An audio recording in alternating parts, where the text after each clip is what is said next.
Well, good morning, and let me welcome everybody to the Ohio State University, to the beautiful Ohio Union.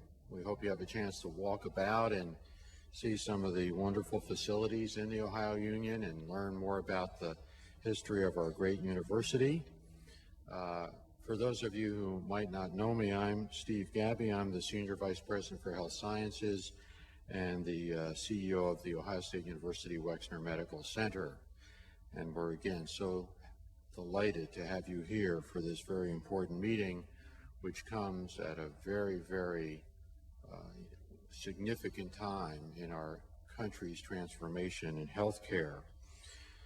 The topic for today is, as you know, Reinventing Health Care, Frontline Innovations, Transforming Local Care Delivery.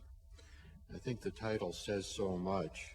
Reinventing Healthcare, Frontline Innovations in Transforming Local Care Delivery, because this is where the blood, sweat, and tears in changing healthcare is going to occur.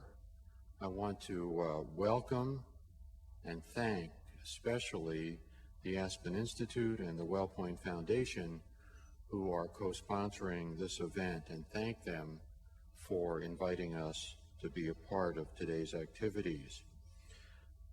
The Wexner Medical Center, as you know, has as its mission improving people's lives through personalized health care.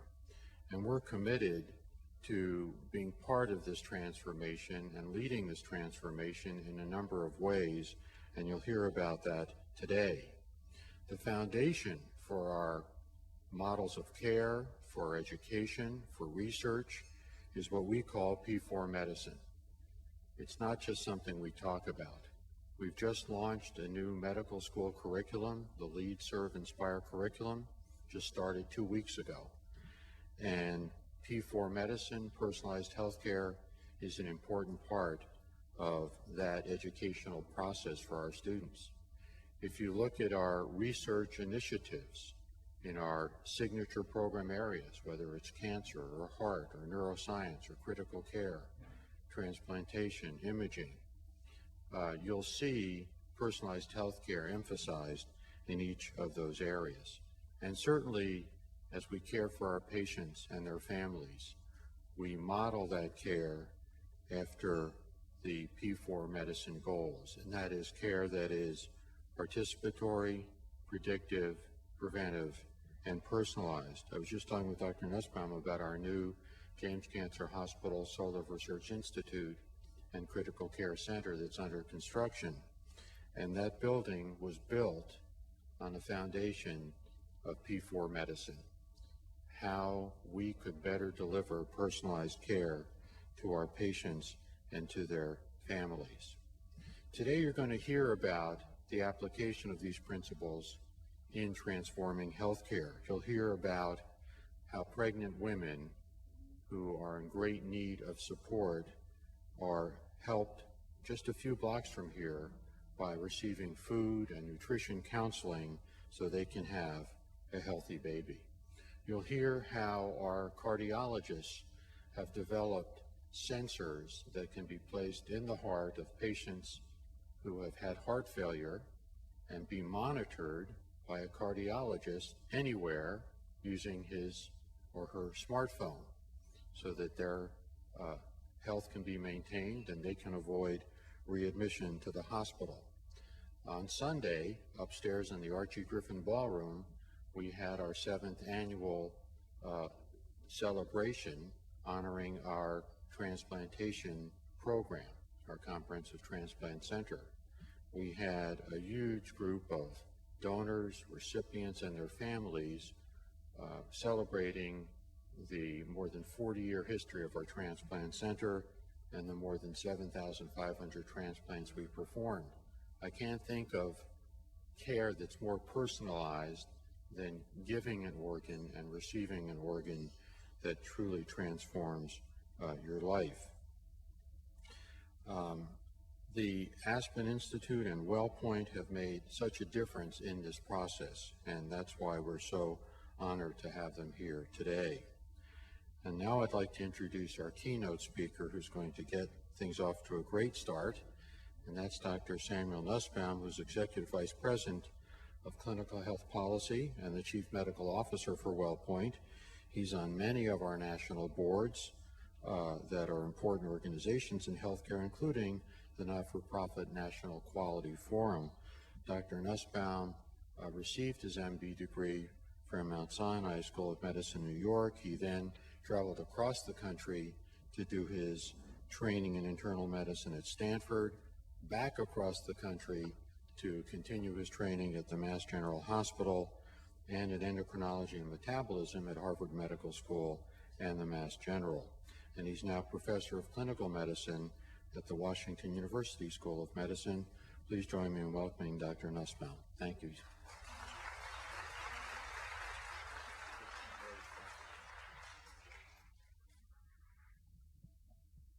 Good morning. Steve, thank you for the gracious introduction, but more importantly, thank all of you for creating and leading one of the world's great universities and medical centers into this next century, and truly in transforming healthcare. When I look out and see lead, serve, and inspire, those are extraordinarily powerful words to compel the next generation to make a difference in the lives of others. There's no higher calling, and we at the WellPoint Foundation, and I know at Aspen Institute, are just privileged to be here and take themes of the idea of innovation and apply them locally. And that's what I really want to open this morning's meeting and conference about, by giving a little sort of series of vignettes and an overview of what we must do to make healthcare higher quality, more patient-centered, more affordable for our nation. You know, I'm reminded of the opening of Dickens' A Tale of Two Cities. It was the best of times, it was the worst of times. And that's really true in healthcare. Think about the unprecedented advances we have, and you're going to hear about today, in medical technology and treatments and drugs and surgical procedures. We lead the world in discovery, yet the worst of times, our state of public health, the lack of health coverage and benefits for 50 million Americans. Hopefully that will be overcome by the ACA. But the quality of medical care delivered in our great institutions doesn't match the quality of the science that is being generated. So that's our challenge going forward. And in fact, if we look at our US healthcare system, if we compare ourselves to other nations and we use WHO data, World Health Organization data, we rank 37th. Not many medals for 37th.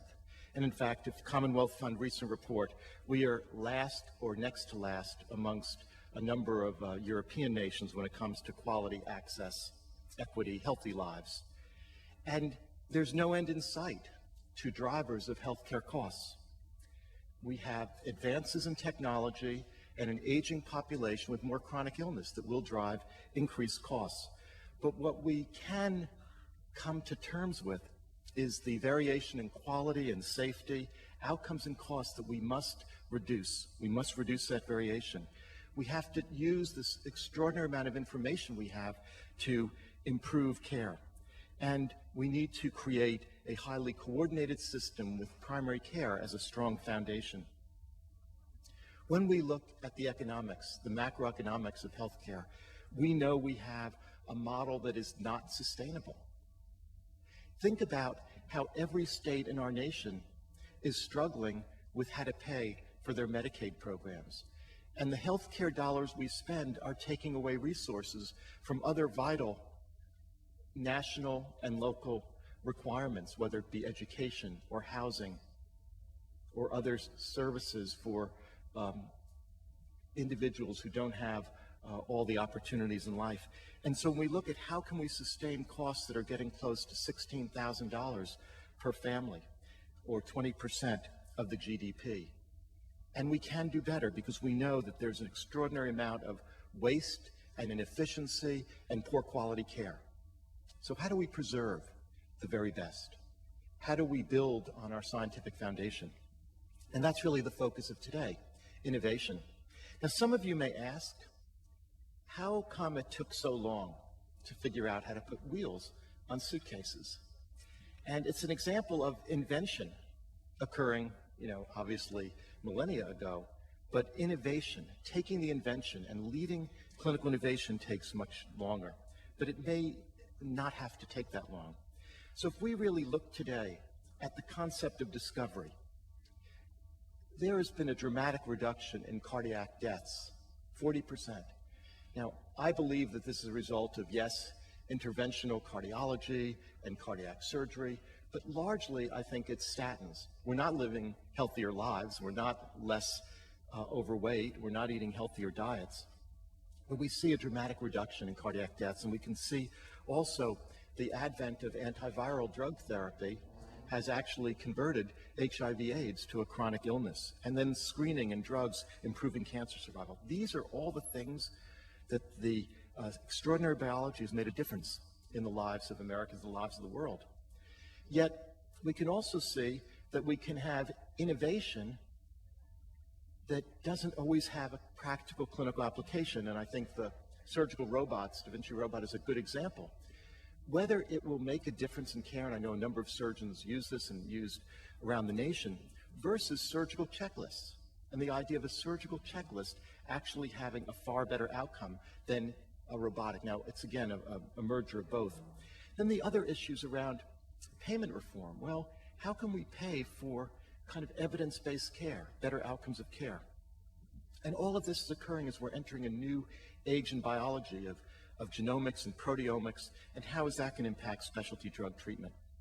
One of the things that we need to be so proud of in this nation is the strong partnership that's been built between academic institutions, government, and industry research. It is the envy of the world. And you can see from Laya Sarhuni, director of NIH, this ecosystem of science and biotechnology and public organizations and patient organizations and universities. It is truly envied across the world. And if we look at where the U.S. leads, we lead in research and development in biology. Over 2/3 of the patents are U.S. biopharma patents. So how do we take this basic and translational research, the private sector funding clinical research, largely through pharma, and actually see these drugs into application? And as Steve said, the extraordinary James Cancer Center, the new facilities, you're going to be leaders of this. But we have to learn to use these therapies wisely. We have literally 600 specialty drugs in development. These drugs are going to represent 40% of all pharmaceutical cost. The expenditures are growing rapidly, $73 billion today, twice the rate of other drugs. So how do we use drugs that may cost as much as $100,000 a year? How do we use them in the right way for the right patients? Now, there's another model that we're trying to work with at WellPoint, and certainly eager to work with all the physicians and great medical centers and hospitals in this nation, and that's where we're paying differently. And historically, we have paid for units of care. We've not really focused on outcomes and not always on quality, so we announced about 2 years ago for all of our hospitals that we're going to pay more for improving clinical outcomes. So payment is aligned with quality, and it's not just 1 or 2 or 3 measures. We have 43 robust measures. These are measures that are the right measures to choose. They're about patient safety, and it uses surgical safety checklists and NQF recommended safe practices, patient satisfaction, but importantly, more than half on patient outcomes. Truly improved care for patients with heart disease, improved care in the emergency room, improved nursing sensitive care, and that's how we're paying differently. Now, we know that hospitals can make a difference. We're going to hear a lot about work being done at the Ohio State University health system and medical centers.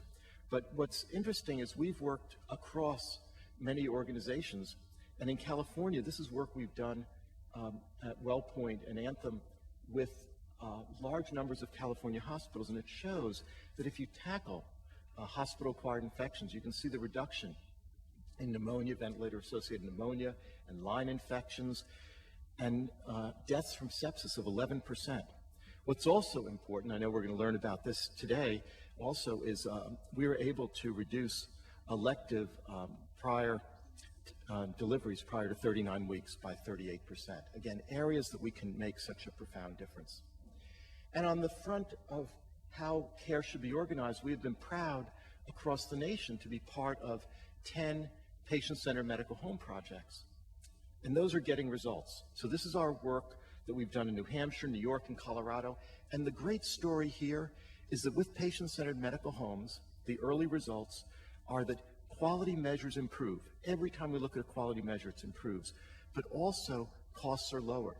And costs are lowered because there's less rehospitalization, less emergency room visits, and better outcomes of care. Now, across the nation, we're seeing a fundamental transformation that's also taking place in how care is organized. Today, more than half of U.S. physicians are employed by hospitals and integrated delivery systems. This has been a velvet revolution. It's really not been talked about a lot in the public's eye, but physicians are now highly aligned, and that's very good. Big medicine, as Atul Gawande recently wrote in a New Yorker article, big medicine can be terrific. Coordination of care, integration of care, but big medicine also has some risks. Will it be less personalized? Will people use organization to leverage costs in a negative way? And so this is really what we all need to think about, but also health insurers are now changing. So hospitals and health systems are moving into the insurance business through ACOs, and insurers are moving into the delivery system through other business alliances. We look around the country. Highmark in Pittsburgh bought the West Penn Allegheny Health System. So here they are, direct competitor to University of Pittsburgh Medical Center, one of the great medical centers of the world. United Health has bought organized physician groups in California. They bought Monarch Healthcare. We at WellPoint bought an organization called CareMore. I'm going to talk more about that in a few minutes. But this is actually a medical delivery model that's facility-based that takes care of the most complexly ill individuals and provides better outcomes. So we're seeing this. At the same time, we're seeing as many as 300 physician organizations and medical centers apply for accountable care organization status so they can take financial risk and opportunity. Now, we also believe so fundamentally, and I think this is one of the basic tenets of healthcare, is that patient-centered primary care needs to be a foundational element.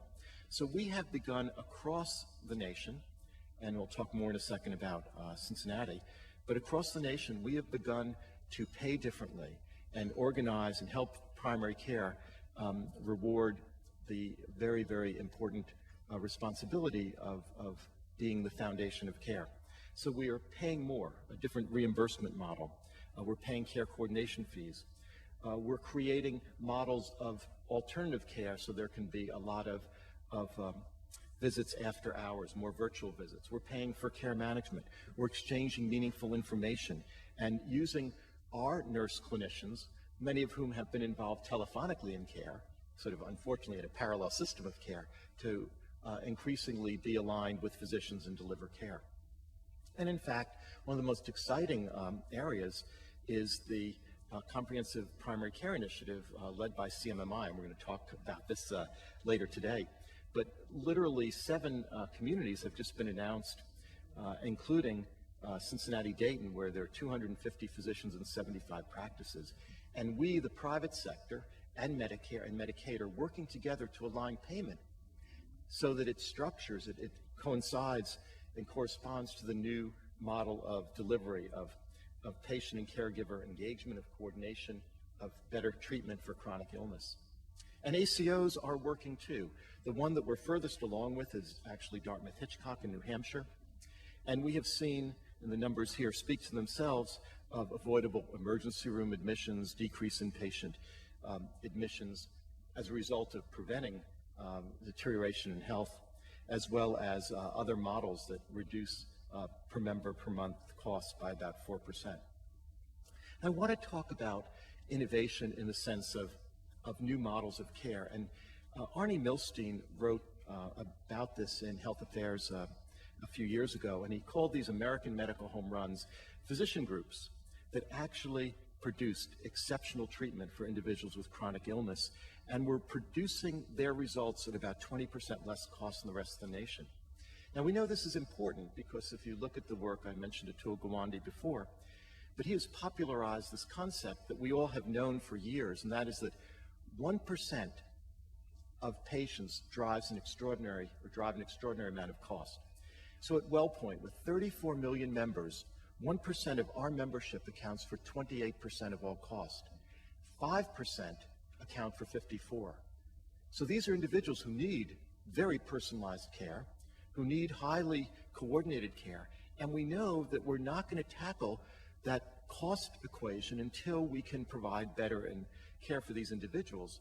And Atul pointed this out when he studied Camden, New Jersey, but we could study any community. We could study Columbus, Ohio, and find these very same issues. And we can study beyond that. If we look at all of Medicare, so here's all Medicare spending, and we can see that 15% of Medicare beneficiaries account for 75% of care.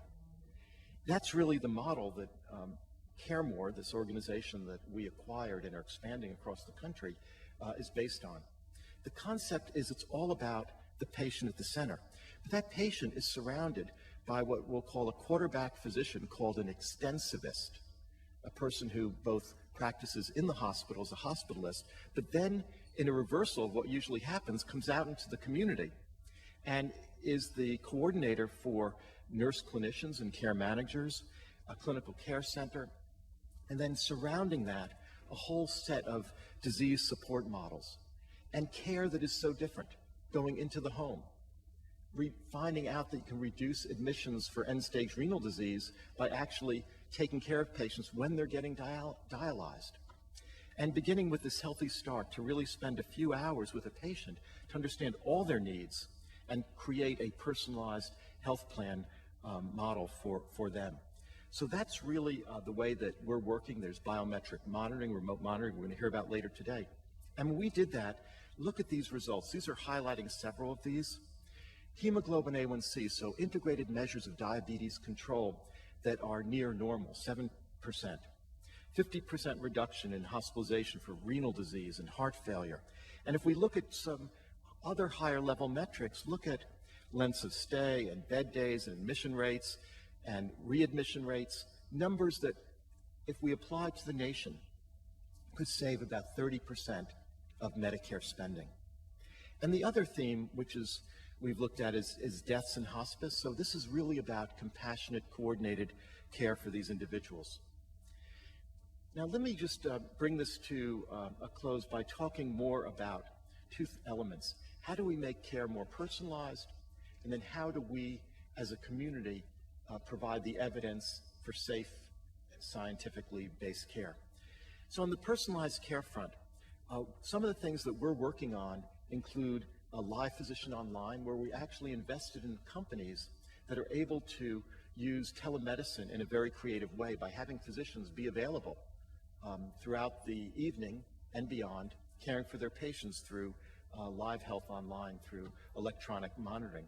We have mobile-to-mobile video chat for our nurses to take care of patients.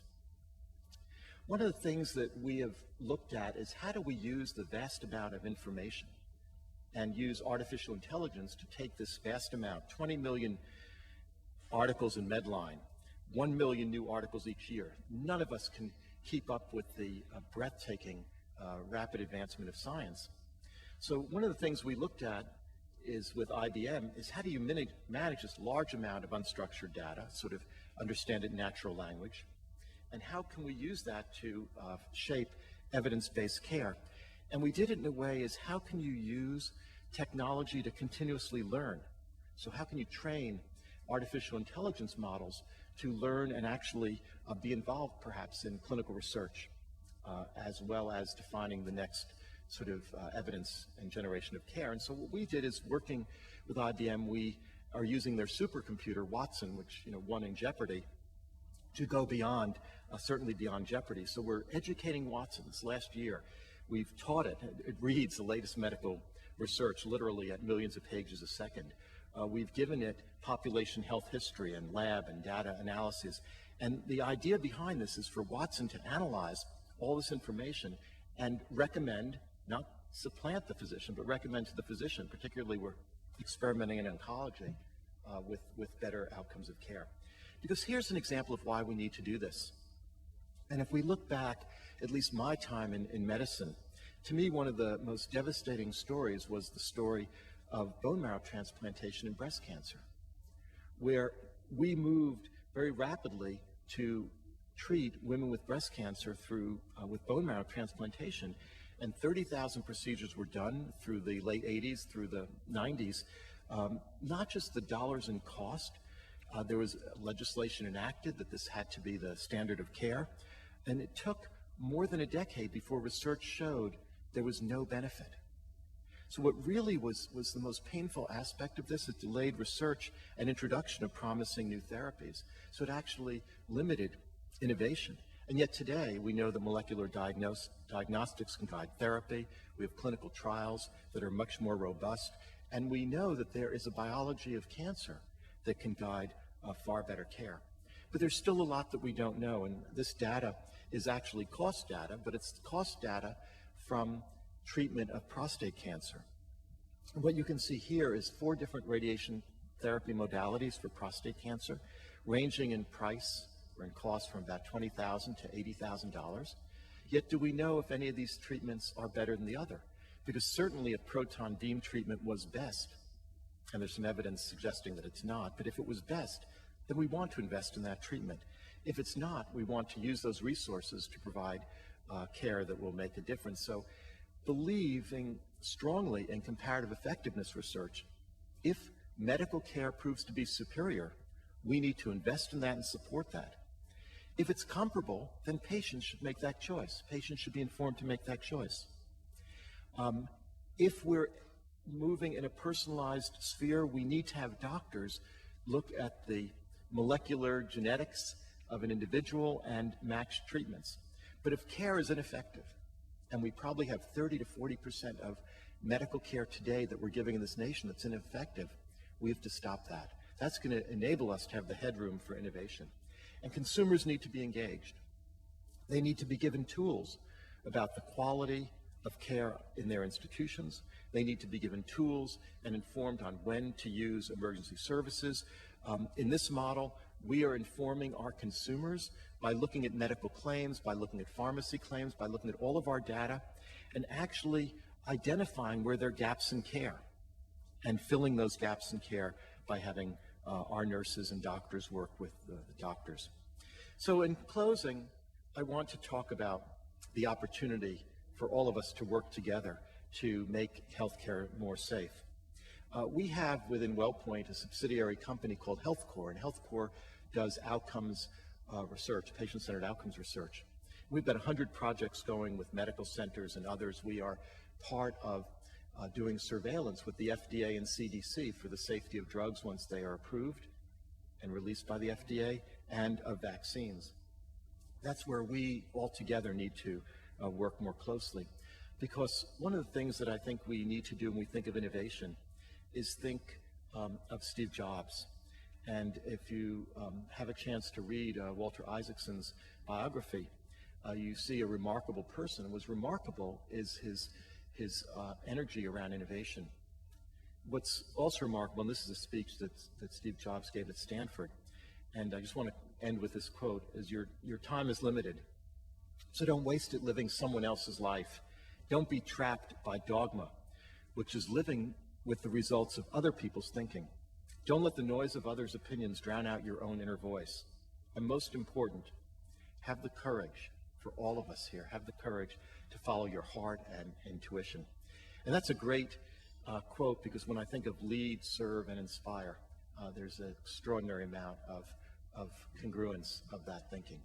So thank you, and I'd like to next get our day underway by introducing Kavita Patel, who will moderate and discuss the next panel. Kavita is a friend and colleague. She's the Managing Director for Clinical Transformation at the Engelberg Center for Healthcare Reform at Brookings Institution, at the Brookings.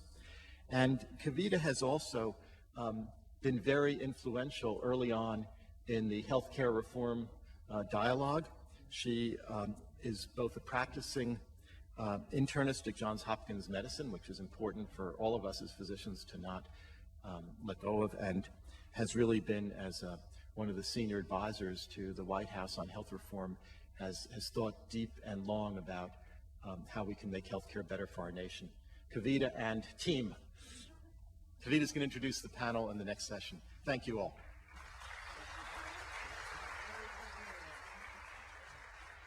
All right, we're going to keep things moving. I'm going to introduce my panelists just briefly. You have their bios, I believe. If not, I certainly implore you during the break to talk to them a little bit more. Have a seat wherever so that it's just the three of us. It's intimate.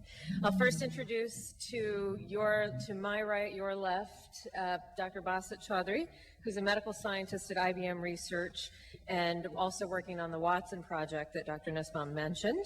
He is in this capacity working on new analytics and methods that improve performance and point of care, as well as a general internist with training at UCLA prior to that. Next to him is Dave DeBronkart, also known as ePatient Dave, and I can only say so many things about Dave, but I'll keep it brief. He's a cancer patient and blogger, and if you haven't gone to his blog, I highly encourage it. ePatientDave.com. Wait, I was just trying to remember the exact address. ePatientDave.com, and a great TED-Med video that I highly encourage you to look at, and I'll leave it at that. So in front of you on the table, there should be a copy of what the Aspen Institute in their health program had really helped lead in a partnership with the leadership of Sam Nussbaum and others at WellPoint and thinking through. And you see it's small for a reason, because Reinventing Health Care, some could argue that the Patient Protection and Affordable Care Act and its 2,800 pages reinvented health care. However, we decided to try to do it in 20 pages or less, just to show that brevity is always the key to success. And in doing so, we wanted to highlight that despite a great deal of work that a lot of us in this room shared in helping to ensure that health reform is coming to fruition, which is still, I think, a work in progress, that's safe to say, we wanted this report to really just highlight opportunities that do not necessarily get attention by law or policymakers or providers or certain types of stakeholders, but rather provide a kind of uniform forum in which key points that should not be forgotten are constantly left at the front rather than in the back burner. And I don't want to belabor this because I'd love for Basit and Dave to get to some comments, but in the essence, the three areas that were highlighted were promotion of innovation. So more specifically, now that we have 1,000 flowers blooming, how do we really harness that energy? And some of the slides that Sam talked about, how do we really harness that to really be an innovative healthcare system? Engaging consumers. I think this is a topic, I'm sure Dave will touch on it a little bit, but it's often spoken of. And yet at the same time, when you think about from a financial perspective or from a policy perspective, if you look at the words and the line items dedicated to truly engaging consumers, it's often the last priority after making sure that, and I can say this since I am a doctor, making sure that doctors get what they need to be paid, hospitals, facilities, et cetera. So you can see where we can often leave out engaging consumers.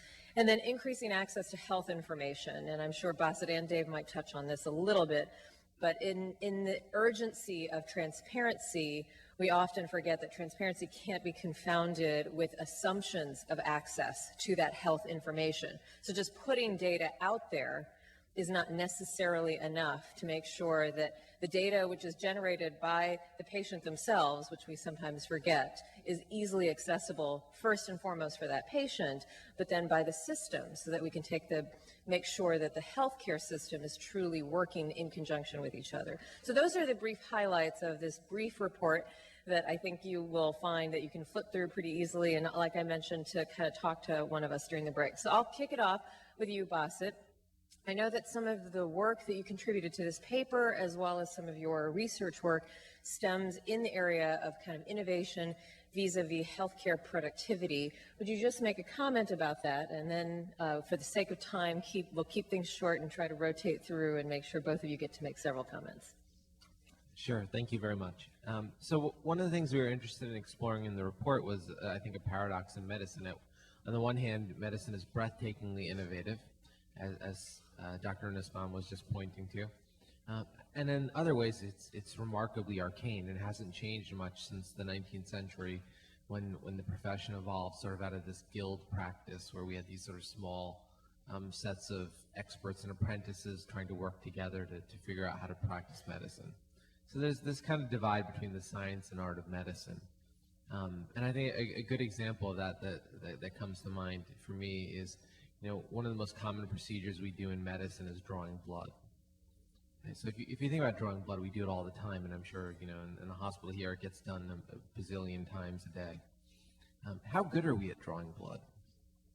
I've been involved in that, and I can't count how many times I've ordered blood tests, but I've rarely ever thought about how well do we do it.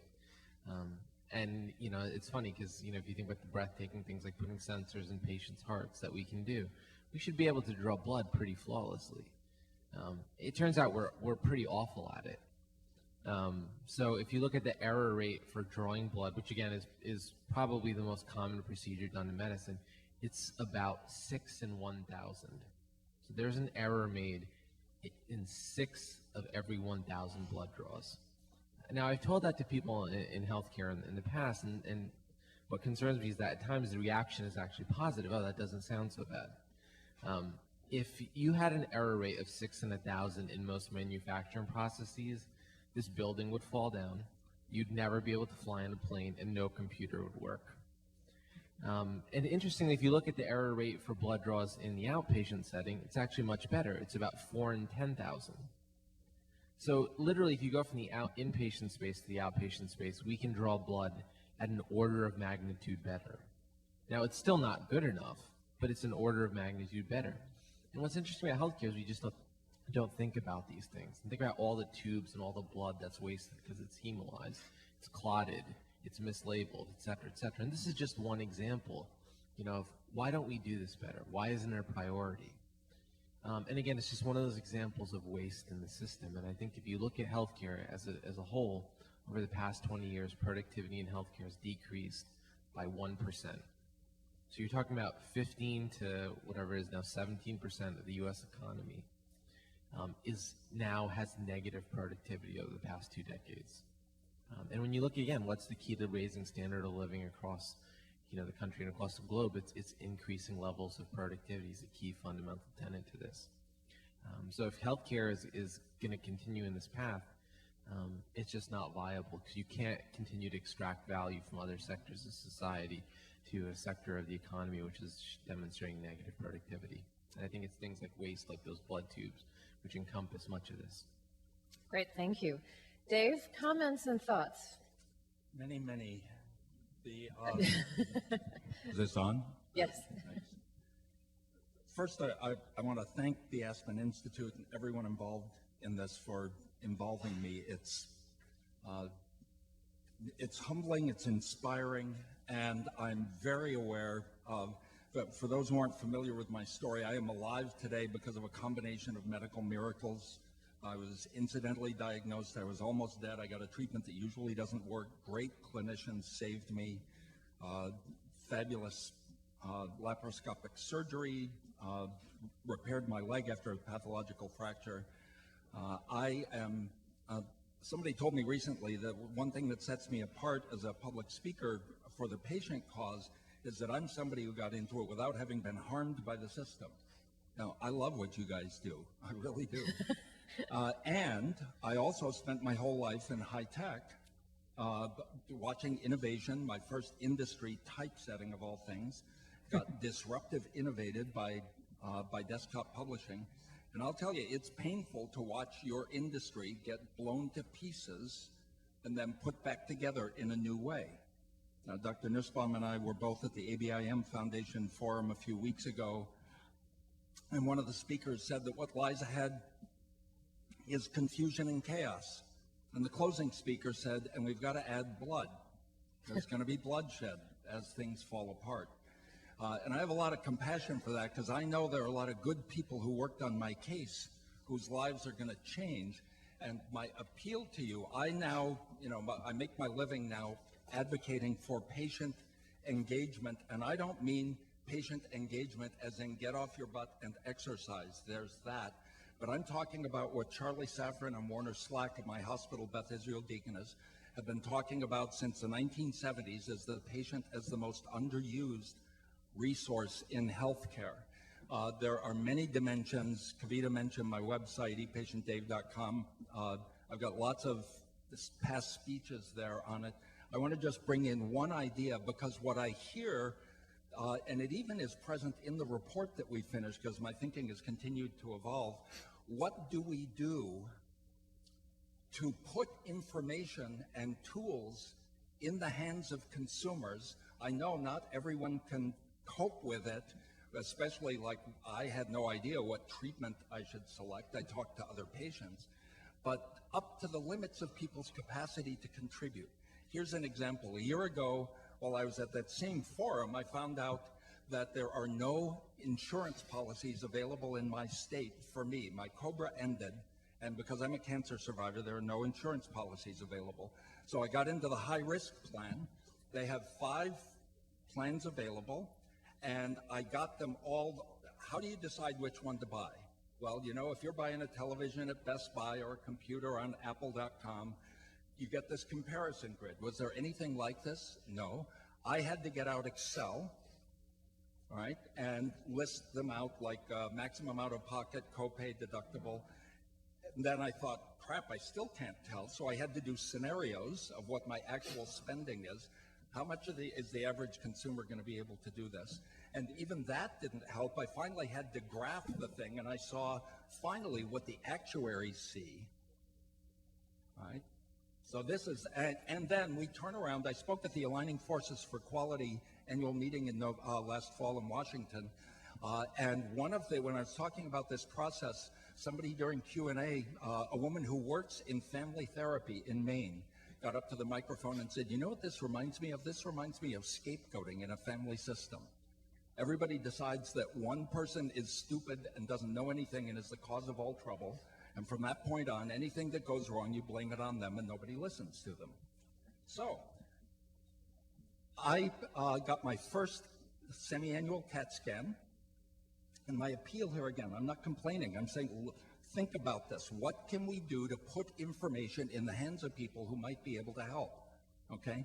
I got my first semi-annual CAT scan after going on $10,000 deductible, because that's the plan I chose.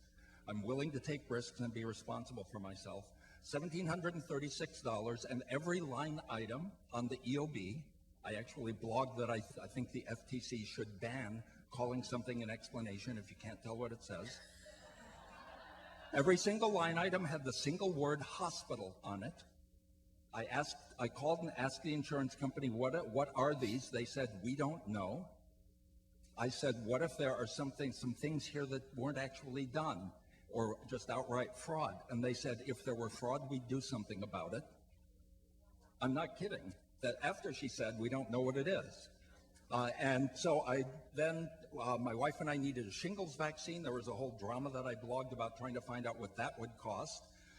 It finally took a Medicare Part D consultant 3 days into the blog discussion to post the CMS memo from 2006 saying that it should be covered. My hospital didn't know that, right? And then I found out at that same Aligning Forces meeting, a doctor came up having seen my face on the Jumbotron and said, that thing on your face, you should have it looked at. Turns out it was a basal cell. Now, I'm sitting here with $10,000 deductible insurance. I'm an empowered consumer. Am I going to say, oh, holy crap, I hope I don't get scared by what shows up in the bill later? No, I called and said, what's this going to cost? And they said, we don't know.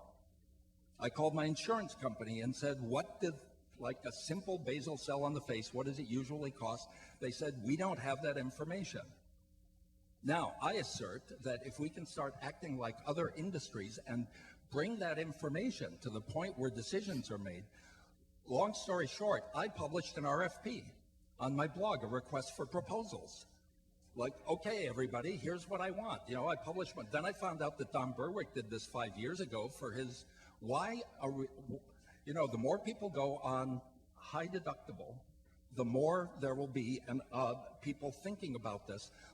What I eventually ended up doing is having not the Mohs surgery that I eventually found would cost $5,000 to $7,000, but ED and C, he just scraped it off, pretty much like shaving, and then zorched it with an electric needle, $860. It has a 7 times higher chance of recurrence, 7% versus 1%. But the advice that I got online was, you know, if it was in the middle of my back and it'd be hard to watch, that's one thing, but here it's not a problem. What can we do to put information in the hands of consumers up to their capacity to help control costs? One final point, because I could go on, I'll do a keynote if you want, but Do it 1 minute. one final point, of all of that spending, how much of it is in response to things that people said they wanted? Okay, Paul Levy's blog in Boston documented 2 years ago that Boston alone already has 3 times more proton beam machines than all of New England will ever need. And we know that capacity breeds utilization. And then a very touching point, I visited an in vitro fertilization clinic in Holland earlier this year where they did an insane thing. I can just see House's face. You did what? They gave their entire patient community an online forum and 6 months to discuss, if you guys could have anything, what do you want? And we will take the top 10 things and do them without editing. You can imagine House's face. What? Well, the first 2 things, I visited this place. That waiting room is an unhappy place. These are people whose lives, whose dreams are shattered. The first 2 things they asked, the community agreed on, was things that involved more attempts. That's more spending. The number 3 thing on the list, if you could have anything, was I want empathy from my clinicians, not just information. The number 4 thing, we talk about patient-centered care. Are we actually asking, really getting into the patient's mind? The number 4 thing is I want separate waiting rooms for women who've conceived. Okay, now how much of the spending is in response to things that consumers, patients, really care about? I could go on, but think about what innovation really is. Maybe, you know, I think in Clayton Christensen's book, he did a great job of documenting what innovation was in individual things like knee replacement surgery, but that was innovating within a dysfunctional ecosystem. What if we rethought everything? So those are, we're not going to be able to do justice to all, I think, of the activity, but we will be, all 3 of us will be kind of in a panel a little bit later so that we can get a little bit more involved. And again, I highly encourage you to kind of access our report, which has some of these key points in there, and also kind of talk during the break. Basit, let me just, we're getting pressed for time. Let me ask you to circle back and take, since we did talk a lot in this report about kind of engaging consumers, and Dave just gave us a passionate plea for the work we need to do. Much of your work goes on in kind of thinking about productivity, as you described, and kind of changing the delivery system from what I would say is almost the backbone architecture, whether it's IT or the information and how it's transmitted. How do you think we can take this challenge of tremendous amounts of data input and also have it be meaningful at the point of services? Yeah, that's a very good question. I think the key thing is data by itself is and there's a tremendous focus on it now throughout healthcare, but it's largely meaningless outside of a particular context.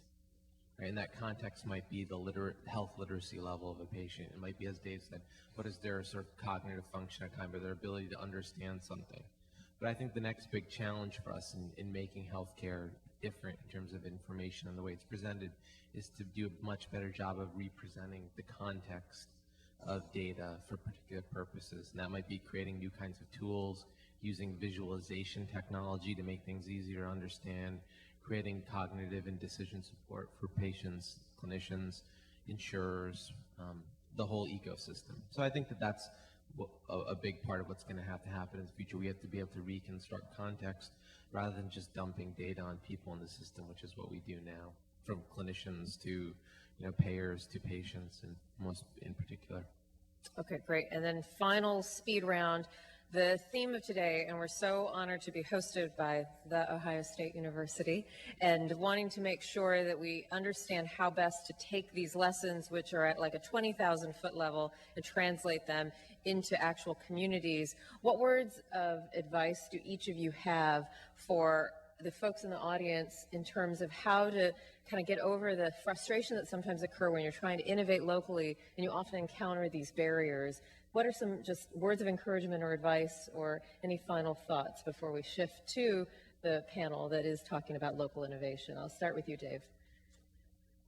Just very simply, and I'm the first to say I've never worked in a medical practice, so I think people appreciate a very diverse perspective. well, so don't worry. Just at the end of my TED talk, I got the audience chanting, "Let patients help, let patients help," and I really mean that there is a widespread superstition that people can't handle the truth. Clay Marsh mentioned to me a Wired magazine article a couple of years ago in which Thomas Getz, the editor of the magazine, got just a stupid printout of his blood work, his lab results. He took it to his designers and said, "Can't you guys make this look better?" And he made it look the way financial analyst reports look, with sliding scales with red, green, yellow, good, bad things. Present the information in a way that people can deal with, and you might be surprised. Great. Bassett? I guess I'd frame that by asking two questions, I guess, is throughout the healthcare system, the people who work in it. So the first one is, why am I doing this? And that might be anything you're doing in medical work, and how can I do this better? And I think that much of what we do clinically is just a series of convoluted workarounds, which we've been trained to engage in, that don't directly produce value. And I think if you look at healthcare spending, it's about 30% waste is, a conservative estimate for where spending is. And I think a lot of that waste is just locked into the way we do things and the way we think about things. And there's just common problems we wind up ignoring. Like if you look at what a nurse does throughout an 8 or 12-hour shift, it's just stunning. It's truly stunning that trained professionals do the kind of things that nurses are forced to do. And many times there's no reason that they do these kind of things other than that's just the way it's done. And I think fundamentally that's one of the things that separates healthcare from other industries in terms of innovation and productivity. We continue to execute processes in very odd ways just because that's the way they're done, and we don't think about how can we continuously improve them. And that's been the key to success for many other industries.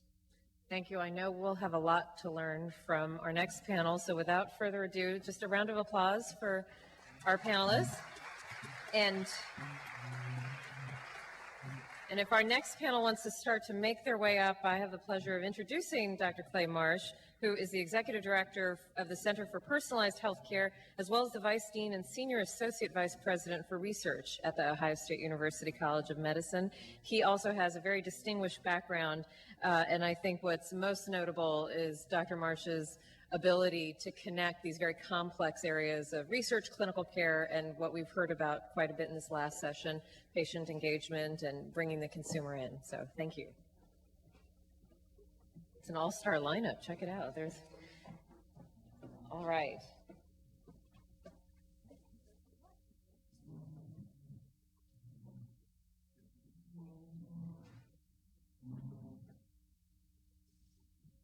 Well, thank you. It's a pleasure to be the moderator of this very distinguished group of professionals in this panel. And I'm going to take the liberty of making a few comments before I introduce each one of our panelists. So the Aspen Institute's report, which is online, does go over 3 areas globally that we need to start to think about as we understand what we can do to better deliver value innovation, which is lower cost, higher quality healthcare. And that is, as Kavita said, is promoting innovation, engaging consumers, and accessing health information. At Ohio State, we have focused on a strategy that involves a rubric that we have gained in our partnership with Dr. Leroy Hood at the Institute for Systems Biology, which he had created, called P4 Medicine, which is predictive, preventive, personalized, and initially it was P3 Medicine. And then Larry Page, the co-founder of Google, heard Lee Hood do a talk and said, well, if people don't participate, it's not really very valuable, is it? So it became P4 Medicine. So we are really interested in understanding how to create that value innovation, because as we know, healthcare today is not only very expensive, but our quality is not the best. In fact, as was pointed out by Dr. Nussbaum, we're 37th out of 191 countries by the World Health Organization in healthcare effectiveness, despite spending about 50% more money than the next country in healthcare expenditures. Now, how many of you guys have a personal physician? Yep, good. How many of you like your personal physician? Excellent. I see Dave's hand go up. How many of you guys like to go see your personal physician? Yeah, not many hands. So it turns out that while we like the people who care for us, in fact, we don't like the system of care very well at all. And I want to focus a bit on our strategy, because globally, our strategy is going to be to focus at the customer experience. So if you have an equal chance to stay in either a Marriott or a Ritz-Carlton hotel, which hotel do you choose? Okay, price is not an issue. Would you choose Marriott or would you choose Ritz-Carlton? Ritz-Carlton, right? Who owns the Ritz-Carlton? Marriott. So the point is that we will pay more for what we perceive as a better experience.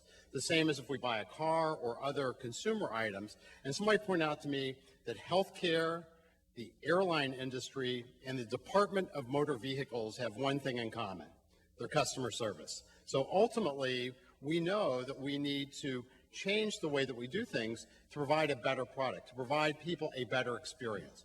And so we believe that assessing and looking at how we interact with our people, and that's really about this ecosystem idea you've heard about, which are really the interconnected elements in a system that make it pleasurable. So think about Steve Jobs.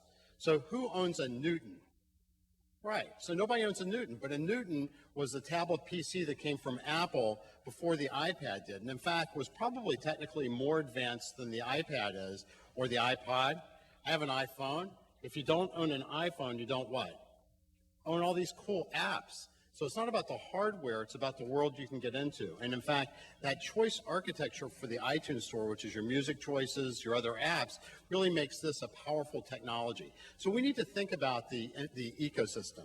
And I want to focus on the specific elements that we plan to do here at Ohio State and are doing at Ohio State to try to create that better customer experience, that longitudinal navigator, friend, trusted relationship with our consumers, because ultimately, you know, Isaac's coming to New Orleans, and it reminds me of Katrina. And when Katrina hit New Orleans, the FEMA, when they went out to rescue people, the instructions were, pick up people, we don't have much space, no animals, no pets, no possessions.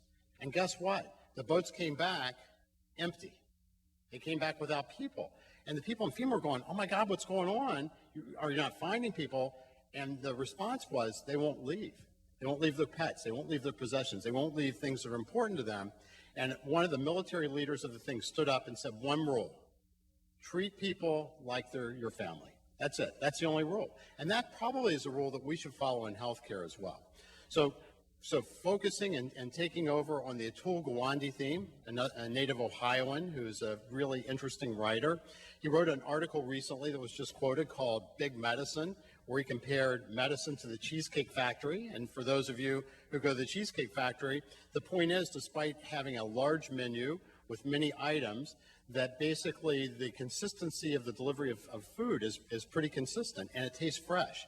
And when he sought to understand how they did things, they basically innovate in their kitchens, but then they pre-prepare their meals and deliver their meals in a very consistent way that feels like it's made in a custom way.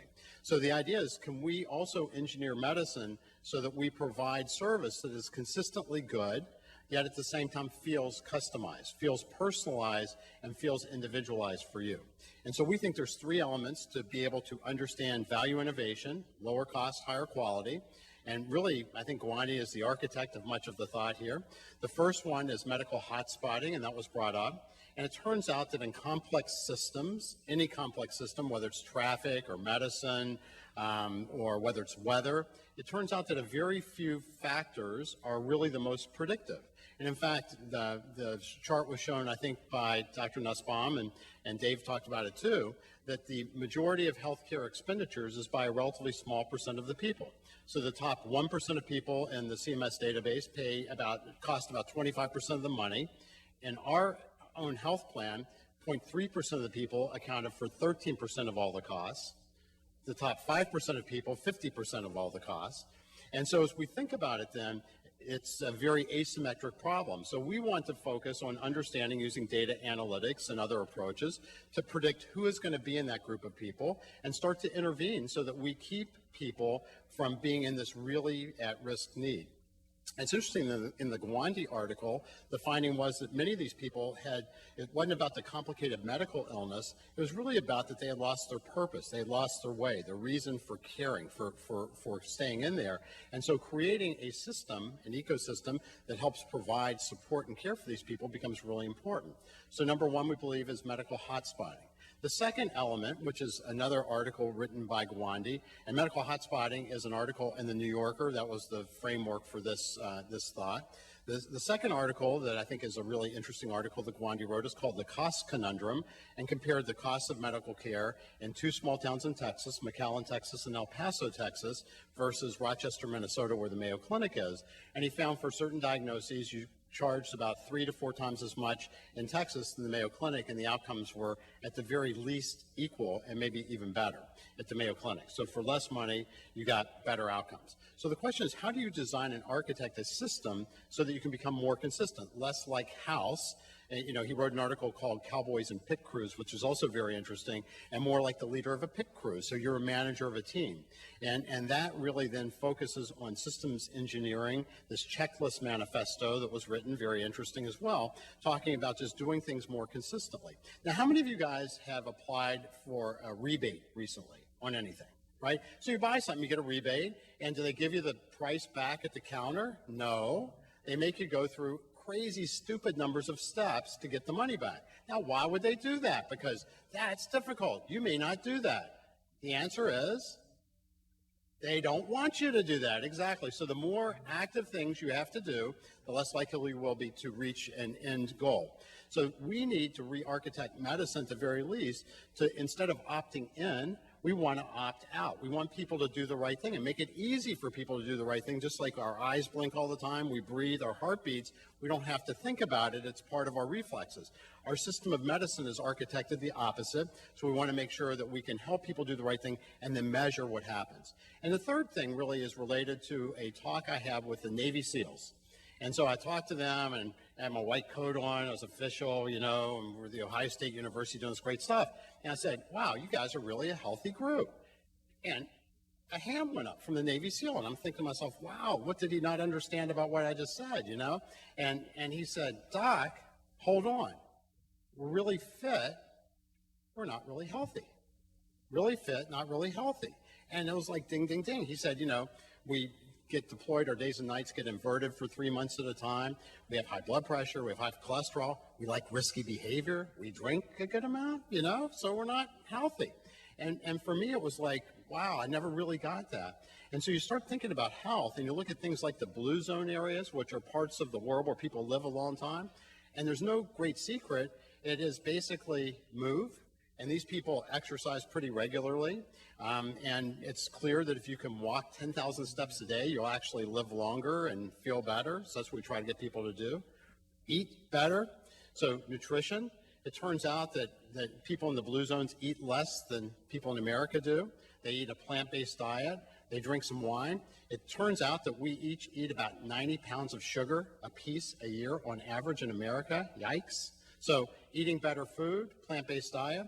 The third thing is that people tend to be really connected to their purpose, their family.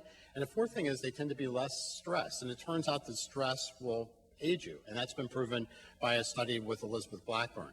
So ultimately, we know that there's better ways to go. And if we can re-architect our system and empower our patients and create the ability to continue our care beyond the walls of our hospitals and clinics, then we can make a big difference. But we have to make that difference together. And I think this is really exciting to then engage in some of the other strategies and programs that have made a big impact. And so let me introduce the panelists for this really interesting discussion. First of all is I'm going to introduce people and then I'm going to ask you to make your comments. So first of all is Dr. Gary Haas. Gary is professor of medicine and cardiology at The Ohio State University and leads the heart failure program here. The next in line is Nicole Shea, who's a clinical nurse practitioner and runs and is part of the heart failure clinic at Ohio State. Next is Dr. Naharaj Tile, who is the interim director of the Department of General Internal Medicine here at Ohio State. And next is Dr. Mary Jo Welker, who's the executive director of the Primary Care Network and the associate dean for primary care here at Ohio State.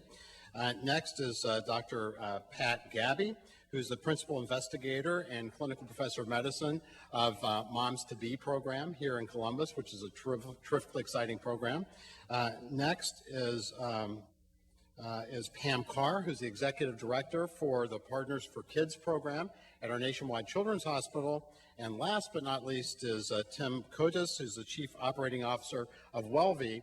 And it turns out that Pam Carr and Tim Kotis were recipients of a really prestigious CMMI award from the federal government to look at improvement projects for outcomes. So I will turn the podium over to Dr. Haas, and we'll ask our panelists to limit their comments to about 6 to 8 minutes. So thank you. Thanks, Clay. I guess I'll just go ahead from the seat here. I believe we will only have about a minute after your introduction. It was a little, but thank you very much, Gary. Our next panel. But anyway, I'll refer you to the handout that I put along, because it may be helpful to you to look at, as I describe some of the figures or some of the innovation that we've instituted in the Division of Cardiology for monitoring heart failure patients. But just as a general overview, heart failure in the United States is an epidemic, and really worldwide. There's about 5 million folks in the U.S. that have heart failure. The reason this number is growing is because the population is aging. We're doing much better at taking care of acute MI and other acute cardiac problems. So therefore, we see a growing population of patients who have compromised heart muscle function and therefore end up having heart failure. The number of admissions last year for heart failure, it's estimated to be about 1 million. And it's the largest DRG in patients over 65 years of age. So, and this costs Medicare about $17 billion a year. Most of that cost, which is so about 70% or so of that $17 billion, is really focused on the inpatient setting. So the patient that gets hospitalized for heart failure. So there's a major initiative now throughout the country in trying to figure out ways to reduce hospitalizations in patients that have this chronic disease. So we'll be talking about some of the things that we're trying to do at OSU to try to impact this. If you look at the figure 1, you'll see that there's a model heart failure clinic now that we've tried to institute at Ohio State. You see on the top there the current type of clinic, and then the redesigned clinic. And the key point that I want to point out about the redesigned clinic is that there has to be a connection between the patient that's in the hospital, the patient that's being discharged to home or transitioned to home, and we have to kind of complete the loop there. We have to continue to take care of these patients, at least in the early stages, in this vulnerable period of their discharge. We have to take care of these patients as they go home. And we know that many of the readmissions for heart failure, and we're talking about 25 to 35% readmissions within 30 days, we know that that occurs within the first week or two after discharge. So at OSU, as many other centers throughout the country, we're trying to look at innovative ways to monitor these patients as they go home.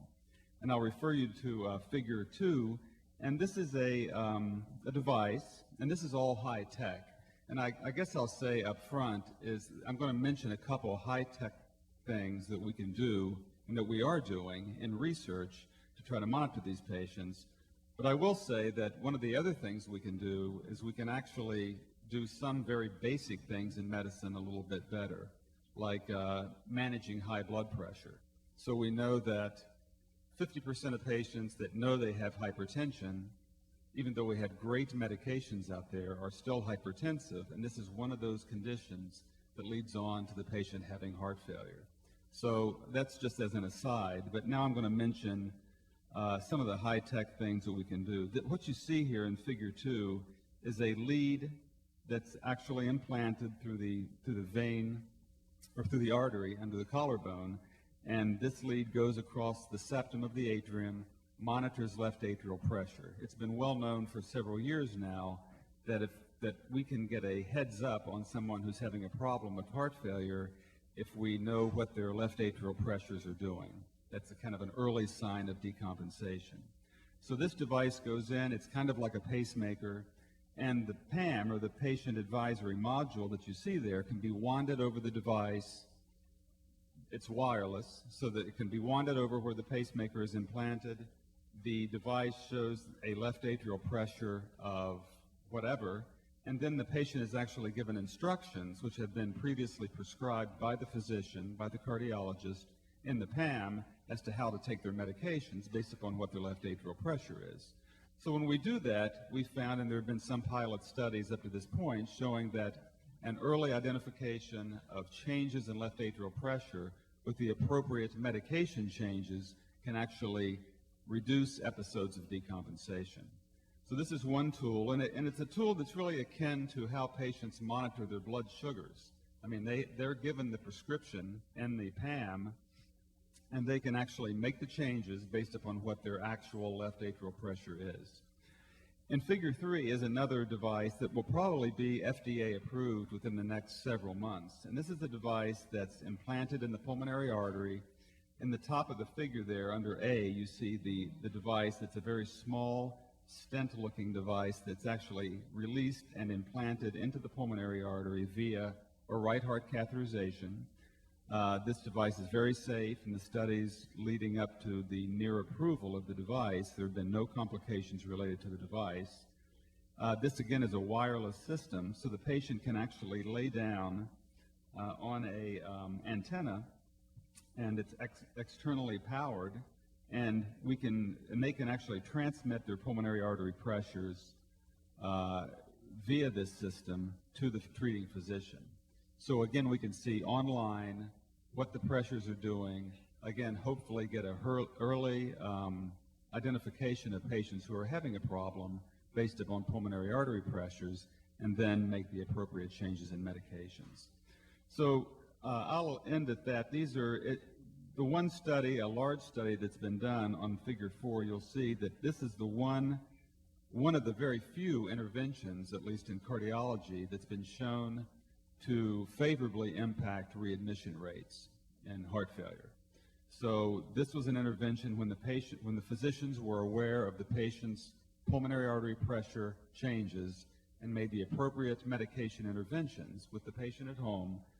They could actually see a reduction compared to the control group where there were no interventions made. They can see a reduction in pulmonary artery pressures and an improvement or a reduction in readmission rates. So this, again, is something that won't be for everybody, but it is something that we may be using in the near future in managing these heart failure patients. Nicole, who I work with, will speak next about some of the things that we have actually instituted within our heart failure clinic and that are ongoing, and again, trying to link the transition to home and try to better manage the patient during that process. Thank you. Thank you, Dr. Haas. It's really a pleasure to be here today. Along with the sheer numbers of these patients, the heart failure patients are very complex. They quite typically have multi-comorbid conditions, and they are seen by many specialists, and it sets them up for risk for fragmented care and can cause a lot of problems. So in an effort to reduce this disorganization, we've focused our efforts to streamline our patients' care and establish a plan of transition. Specifically, we've implemented two strategies that are making a difference in reducing and preventing these readmissions in our heart failure program. The first was the addition of a heart failure nurse navigator. This is a clinical nurse leader who's master's prepared and specially trained in heart failure. That's part of our inpatient multidisciplinary team. She is there to aim to assure the highest quality of care for these patients. She acts as an advocate and a coordinator for patient care, and is a liaison between the providers, an educator for self-management, and a resource coordinator. They identify the patient's personal and specific individual healthcare barriers that could be ultimately leading to these preventable readmissions. To help plan the healthcare pathway, they collaborate with the physicians in the team, focusing on the core measures, in a sense, navigating the patient through the system. So ultimately, the nurse navigator is there to monitor the patient's total response, and this is for optimal outcomes, but this transcends into the post-acute care phase. To ensure post-discharge follow-through, they're in contact with our post-acute care facilities when necessary, and responsible for contacting our patients within 3 days after hospital discharge. This has provided a unique opportunity to further clarify the discharge instructions and identify problems that patients may have faced, just in those few days since they've come home. Obviously, as you can imagine, the continuity of care has strengthened with this approach.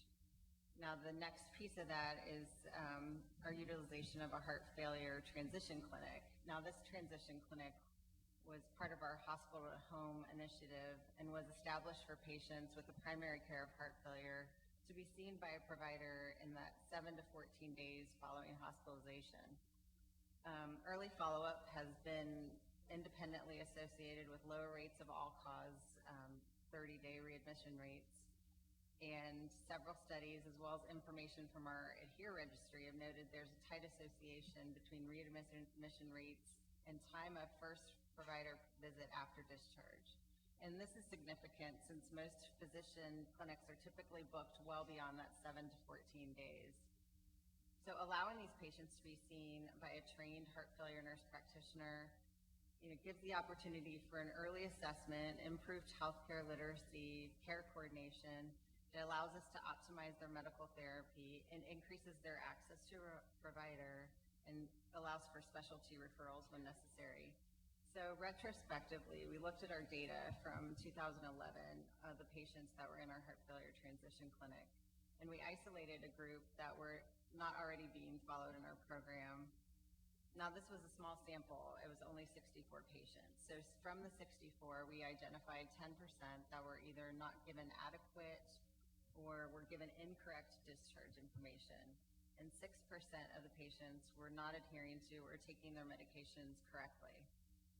And at 50% of the visits, we actually were able to make medication changes. And this was either based on lab data that we collected at the time or symptoms that we assessed that were critical that needed medication adjustments to be made.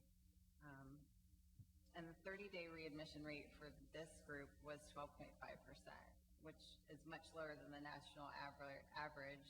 And obviously, we're very encouraged by that information, but it needs further workup and analysis, and it needs, the investigational, the retrospective, and randomized trials to further determine the impact of this, that planned transitions and early follow-up, along with the improved care coordination, can have on a system.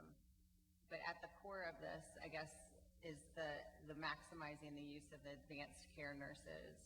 And any healthcare reform initiatives are going to need to include this for cost-effective and best practice models. Thank you. Great.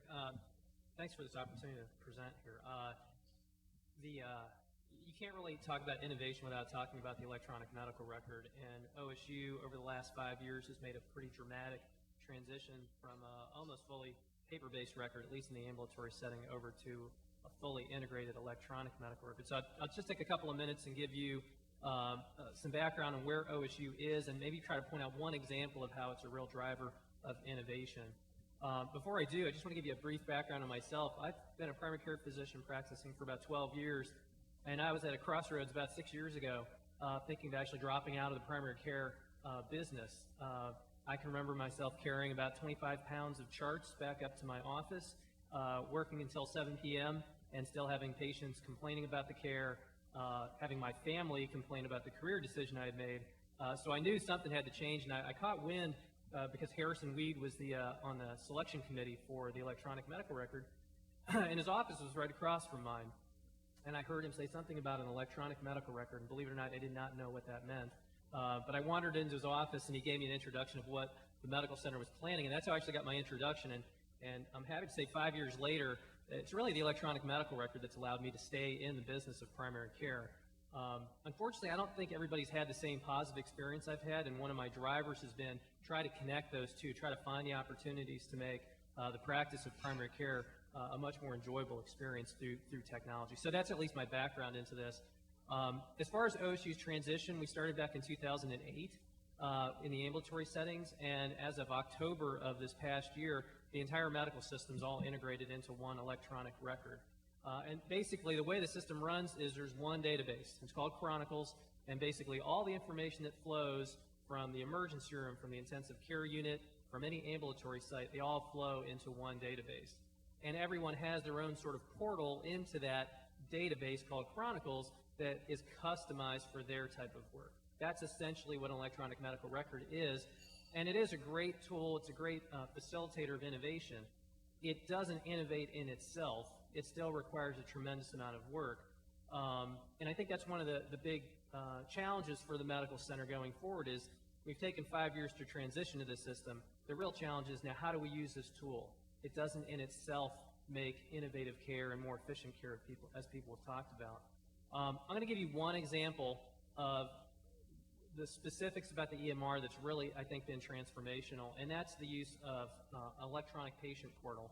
And there's a number of organizations around the country that have really embraced this type of technology, but I think it captures a lot of the issues and the challenges. We've heard about issues of access, we've heard issues about patient engagement, and we've heard issues about relationships and trying to maintain relationships. And I think from my experience, and I think a lot of primary care physicians' experiences, an electronic patient portal really does facilitate and improve in many of those domains.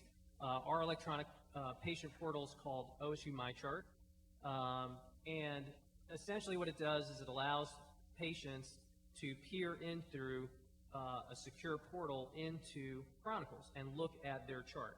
Now, they can't look at everything in the chart. They look at key components. So they can look at their problem list, they can look at their medication list, they can look at lab results, and some of the other nice features are it allows secure messaging with their providers. It's not email in the traditional sense because there's security issues around email, but it is, again, it's a web portal. Some of the other features, again, allowing patients to see lab data has been a real transformational opportunity. A lot of the barriers for delivering primary care is the delays in access, delays in getting test results, the challenges in communicating with providers. You know, I don't take any new patients anymore because my panel's filled, so I get a lot of people requesting recommendations on what providers, and more these days people are saying, can you recommend me a primary care physician, but make sure it's somebody that uses OSU MyChart. So it's kind of an interesting driver, and I think that's just going to increase as more and more people by word of mouth spread the value of having a tool like that.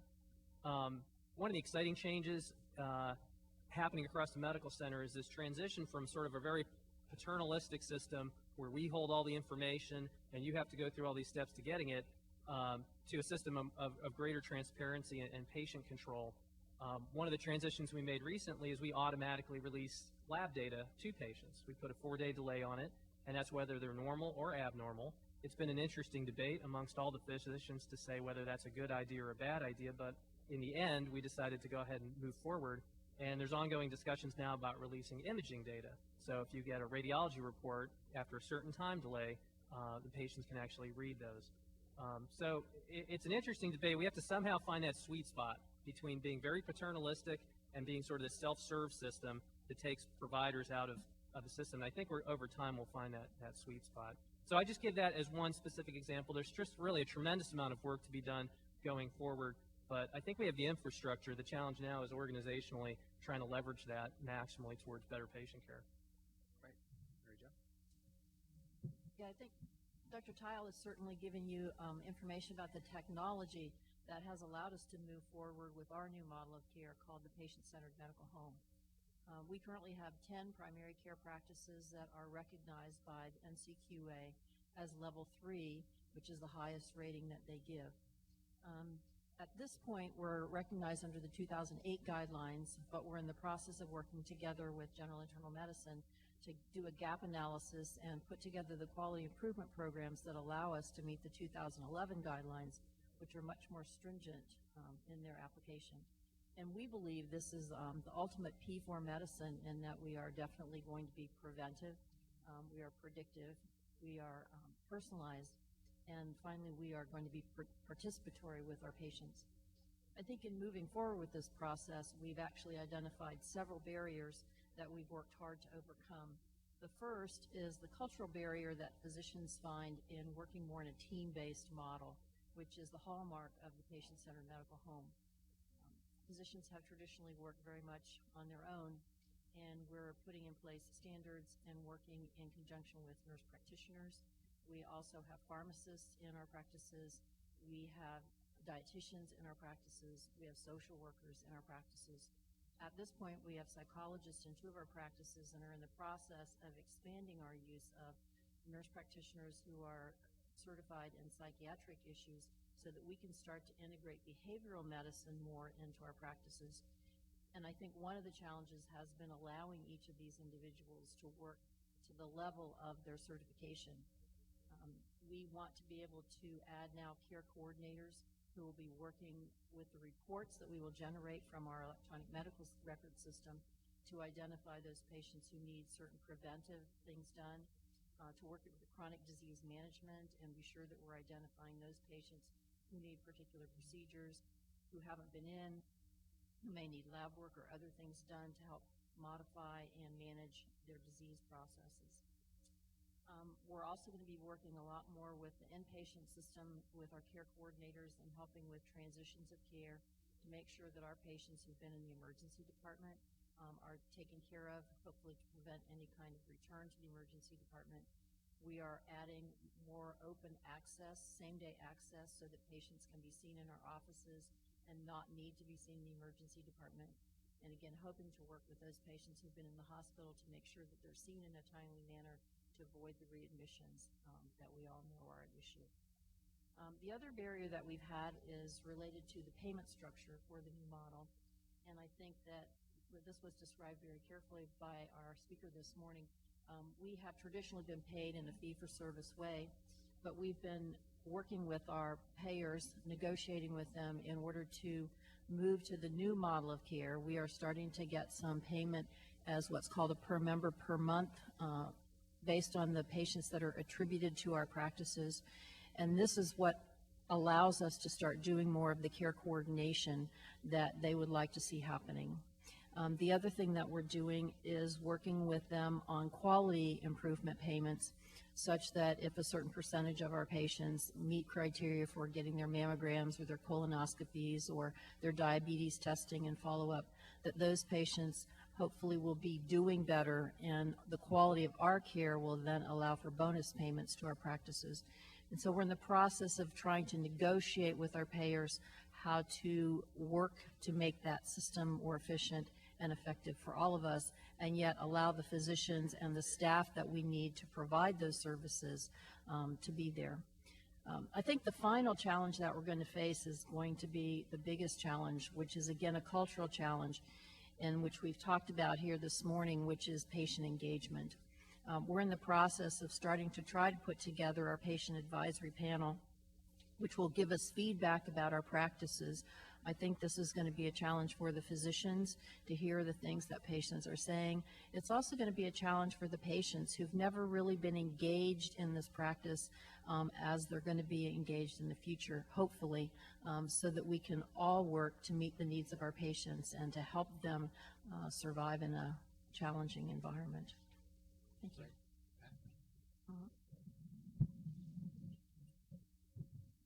Thanks again, and good morning, everyone. I'm going to take you from the clinic out into the community and tell you a little bit about Moms to Be. This is a program for pregnant women that live in really high-risk, crime-ridden neighborhoods. We are focused on helping these pregnant women have healthy pregnancies, and we do this by cooking. Every week, we bring our moms in and have a healthy meal. I just wanted to, again, we started this about 2 years ago in a neighborhood that prior to our being there had high infant mortality, high prematurity rates, and we wanted to have a program that addressed the high infant mortality and the high disparities. So we looked at all different kinds of designs, and we decided to build it around cooking.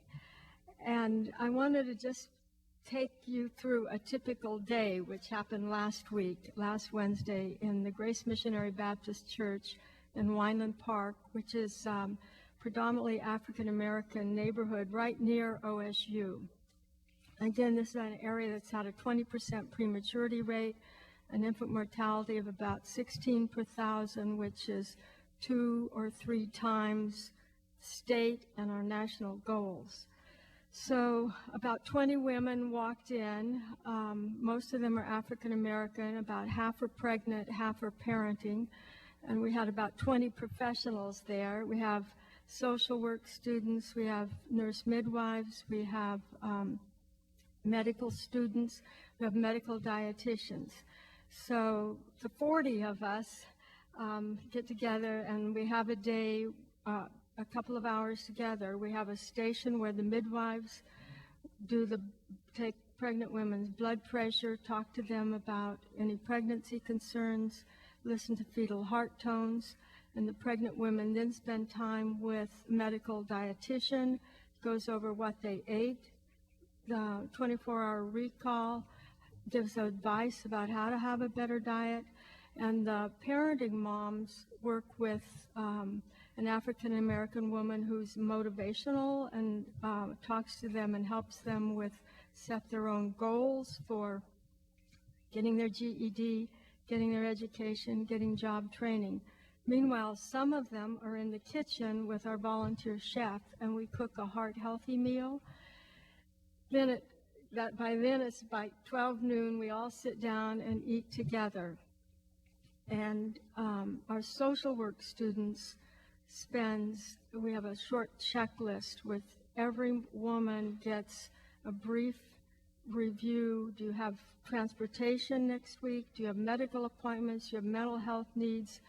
We go over food security. We help them get to the food pantries if that's an issue, and it is for a lot of our women.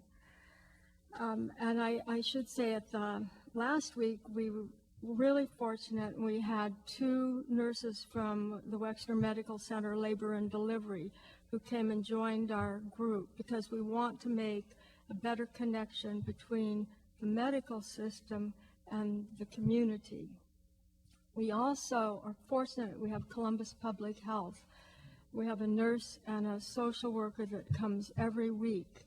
So we have a group meeting, but the Columbus Public Health nurse follows up and goes into the home during the week when we don't have the group sessions. So we collect data also, and we use actually the CTSA REDCap system, so that every mom, we get a clinical picture of both her medical needs and her social needs. We've now we've almost 2 years, and in those 2 years we've touched over 90 women. We've had 44 babies born, all but 2 were full term. And I think one of the most key things that we've developed and learned was that fits into the Reinventing Healthcare system delivery is building trust. So one of the things that we're very concerned about is having the same face there every week so that the women can develop a trusting relationship with a healthcare professional. We've learned that by experience that, especially around reproductive health, it's very important that we have a trusting relationship. We had 3 or 4 women who got pregnant right after they delivered their first baby with us. So, and one of our goals is that they will have safe spacing of their next pregnancy. And we can't accomplish that goal without developing trusting relationships, both in the community and with the medical system. So just to summarize, you know, we, in terms of meeting the Reinventing the Healthcare delivery goals, we are in the community building the trusting relationship, not only with the mom in the community, but connecting her back with someone she can trust in the medical center. And second, it takes a team. So as several of you have mentioned, we're really now a teaching site. And when a social worker walks in, she's in a group with a midwife, with a nurse, with a medical dietitian, and with a medical student. So we learn how to interact and what each team member is responsible for.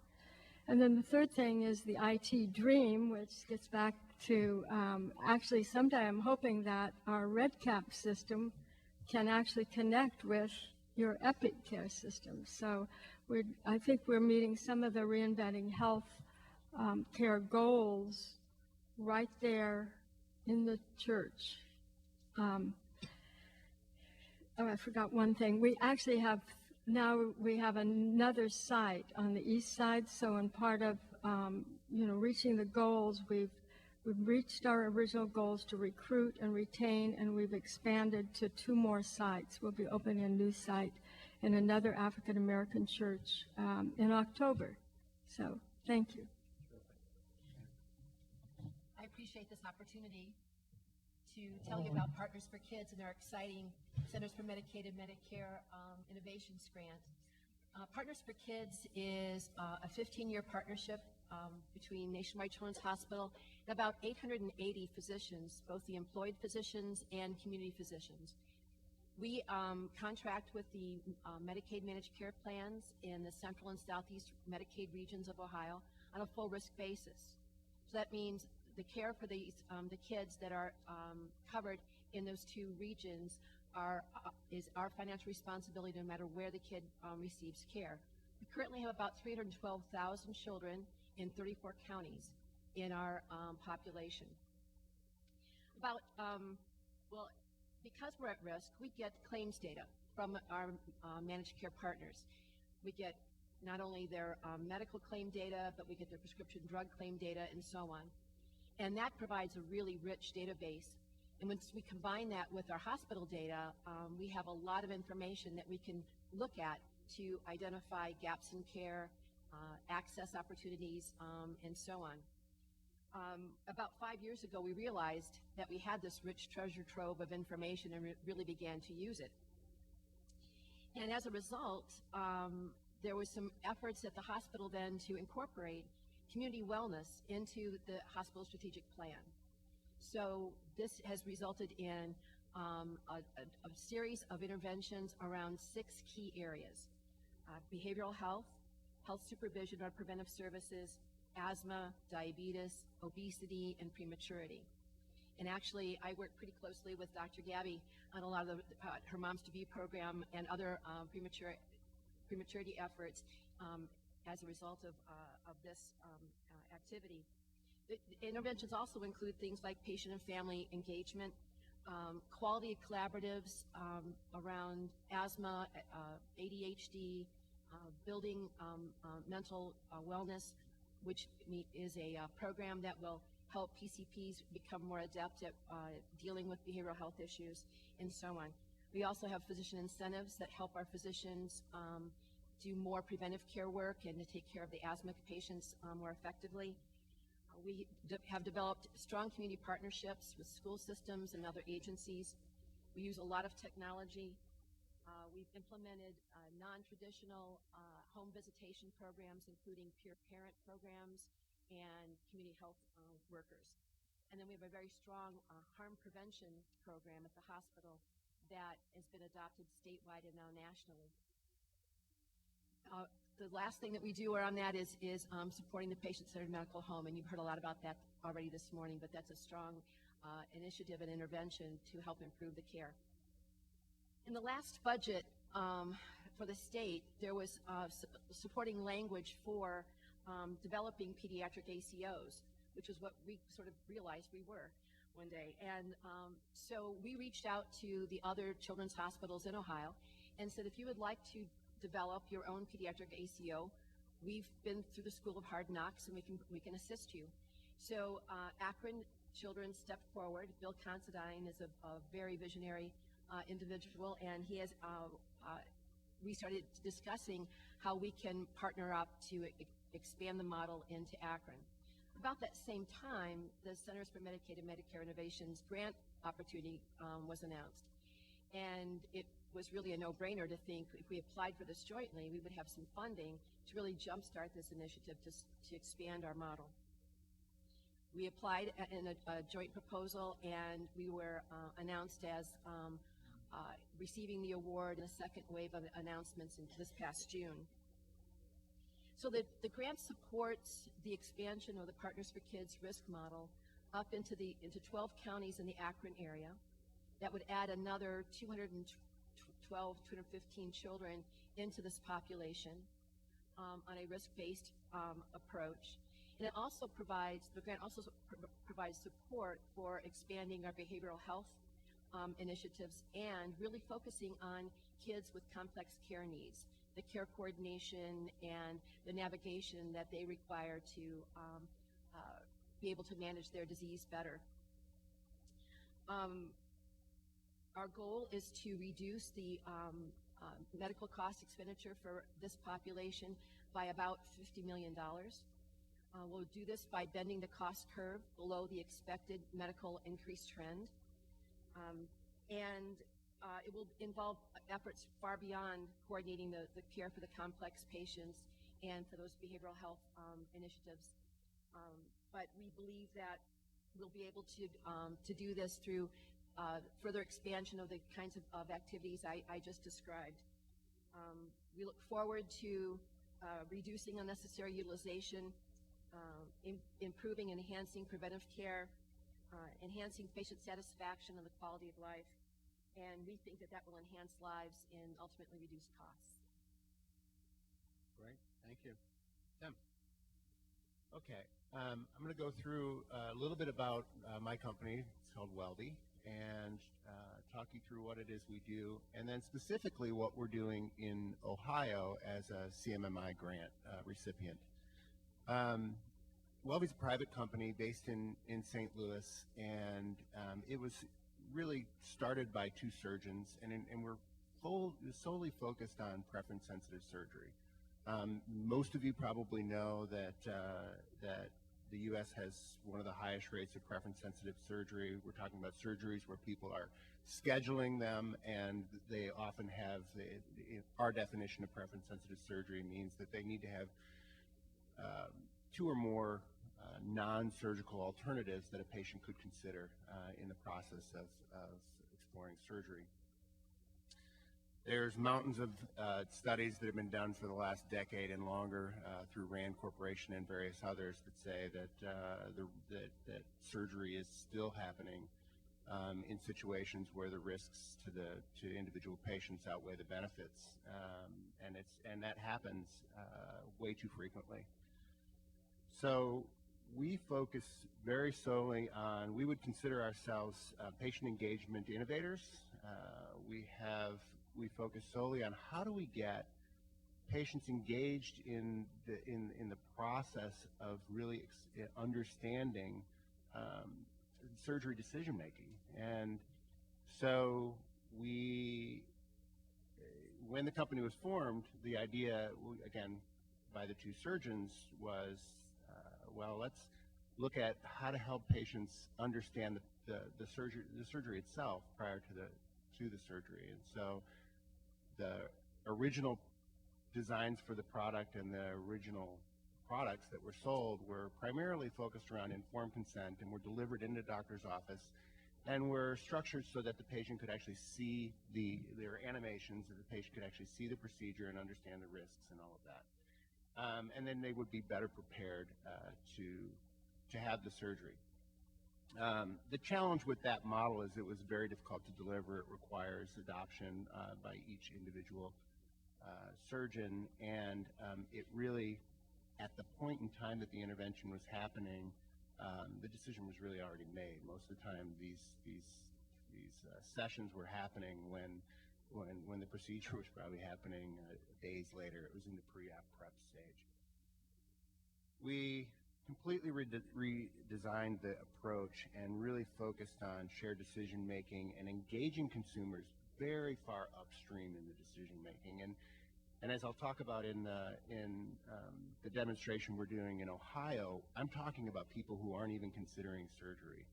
In our ideal world, I want everyone to understand basic concepts around health information, health literacy, and surgery.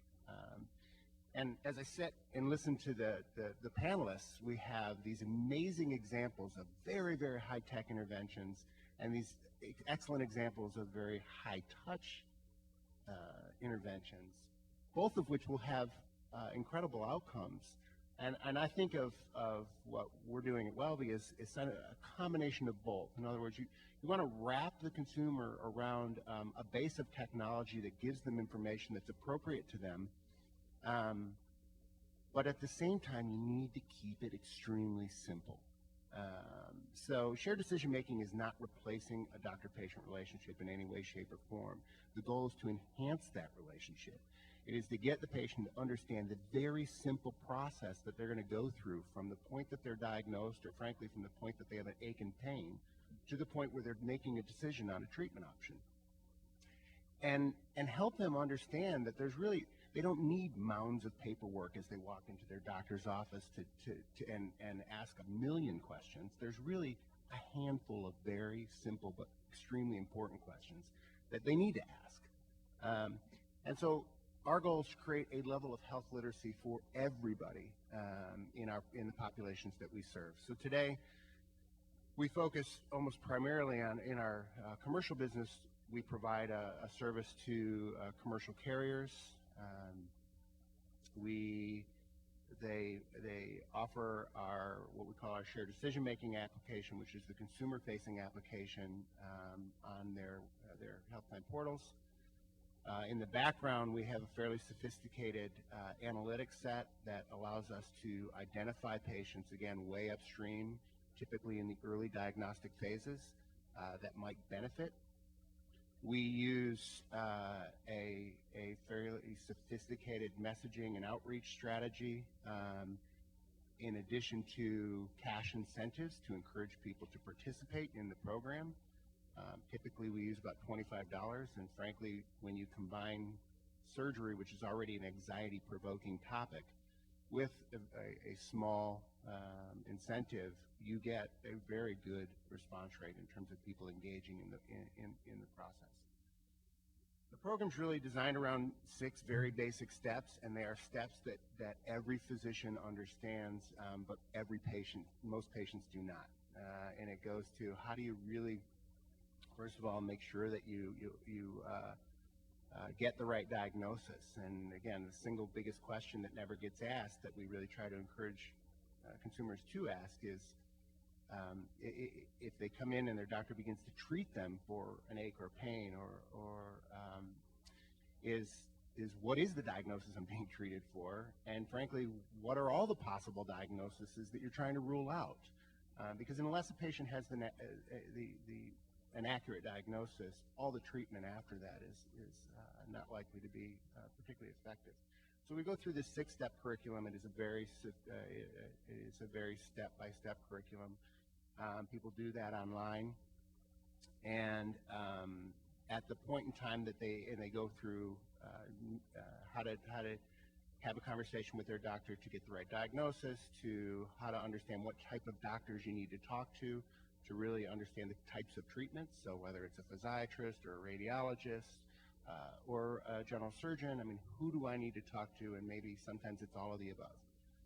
Then it goes to making the right decision. In this case, we're wanting a consumer to really understand all the treatments available to them and all the treatment options, and frankly, going into detail about what the recovery processes are, the expected outcomes, and the risks. We then move to helping people prepare for those surgeries and optimizing surgeries so that they understand exactly what roles they can take to minimize an infection, a complication, or it just recover appropriately. So what are we doing here in Ohio? The demonstration will take 320,000 Medicare recipients in Ohio. We're going to divide that to 160,000 in a control group and a test group. We're working both with CMS on the fee-for-service and with Anthem on the Medicare Advantage side. So we'll have an Anthem population, Medicare Advantage, and a fee-for-service. We're going to do a pretty massive amount of public education and communication to these people. We're going to invite them to engage in the program. We are going to incentivize them. We're going to get them engaged in the process. And our goals are to, one, prove that we can engage the seniors in the process, that we can improve literacy around surgery and surgery topics and general health in general. And we have an aggressive goal to lower the cost of surgery for that population by about $8 million each year. And again, we're going to use a combination of high-tech and high-touch with both nurse delivery of the program, provider delivery, as well as online delivery.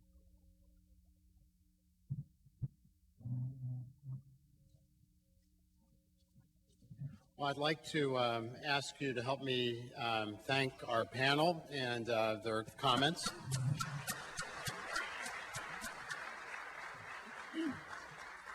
I think what we've heard today is really very well synthesized by our final speaker, because we need to create precision, but also create a user experience that's pleasurable and fun and engaging. And so how we do that is really the topic of our session that will follow our break, which is a roundtable with the innovators from Ohio State and the state of Ohio, along with the authors of the white paper that is the basis of our meeting today.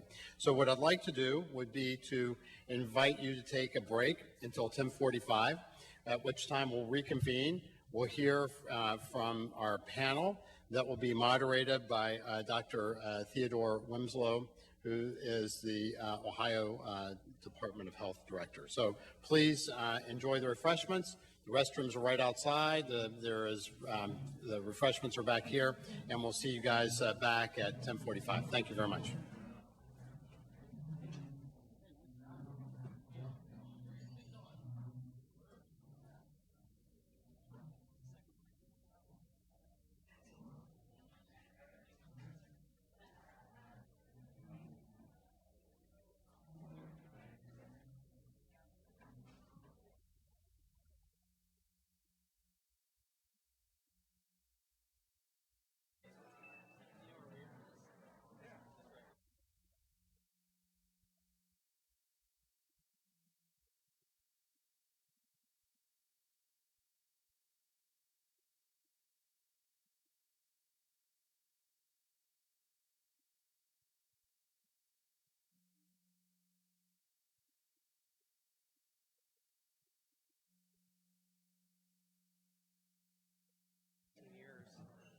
Everybody told me the whole town's just shot. You know, the tax base is gone, the mill's gone. Just got to go back and see it. So I went back. I was really kind of pleasantly surprised. I went back to look at my old neighborhood. They're building a new school, and it's cool. You know, they're in the single new building. They're practically no new roads. We're back on time. Practically no new cars. Still driving. But it's nice going back. So the next panels are going to be enough seats for everybody? So I'm going to do some documents on that. Oh, really? Charleston. That's fine. I mean, it's an area, I mean, Central can be fine. This one area, there's several areas that really take nature. Right, is that okay? Do you go back or not? Sure. No, sort of make sure I think of like specifics and so it's good. But, you know, if we're kind of heading somewhere else. Did I stay in my 6 minutes? Very well. Yeah, If we're headed somewhere else.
All right.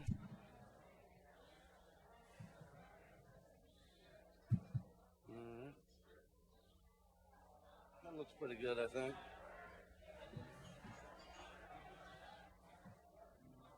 Yeah, unfortunately, this morning they brought the moderators up first, and then I didn't get a chance to move it.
I'd like to invite everybody to take your seats again so that we can get started on our last part of the program, please.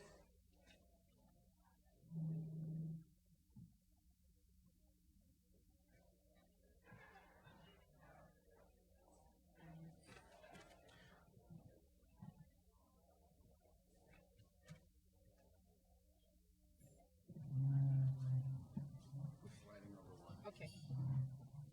Okay, so I guess you this one? Yeah. We'd also like to invite our panelists to come back up to the stage and take their assigned seats, apparently. Assigned seats? I don't know, wherever you're playing.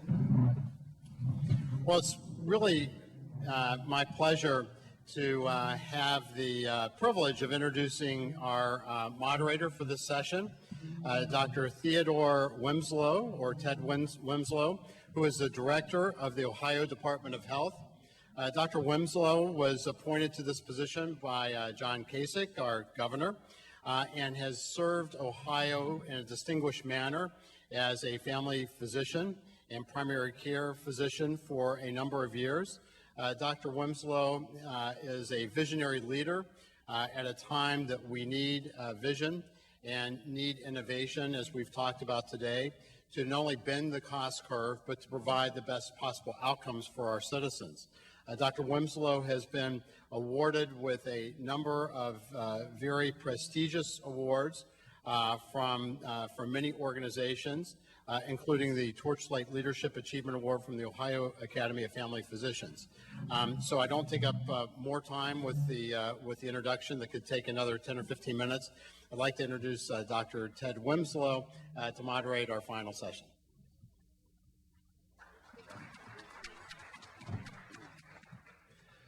Well, good morning, and I'm so glad to see so many different people here from different areas of the community, different perspectives, and it looks like it's going to take all of us coming at this from different directions to make this go the way we'd like it to go. And if we're going to achieve the triple aim goals that we have, we've a lot more to do yet. But it would appear to me from what I've heard this morning is that we're heading in a good direction. And it's really nice to see that so many people get this, understand this, and are willing to work together towards that common goal. And that's what brought me to Columbus, Ohio here to work with Governor Kasich, was his commitment to transform healthcare statewide.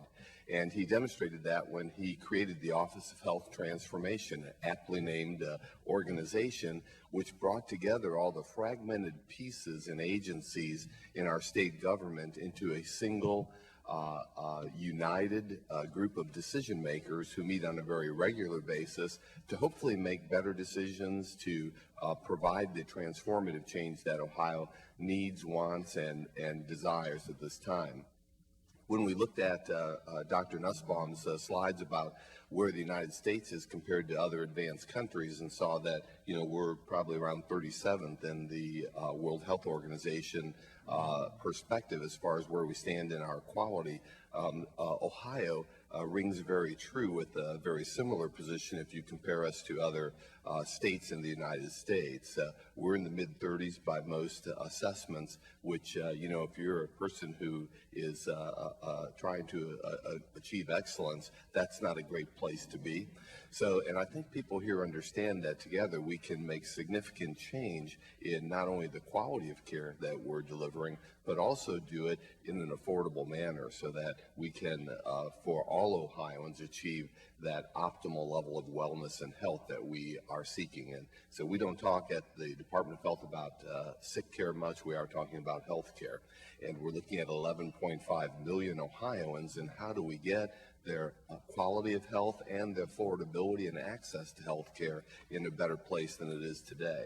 I think working with the various people who have innovated and created change here is a very good start towards what we're going to have as a statewide imperative that we're achieving through the Office of Health Transformation. So glad to see we're working together. I can tell you from the state's perspective and Governor Kasich's perspective, this is near and dear to his heart.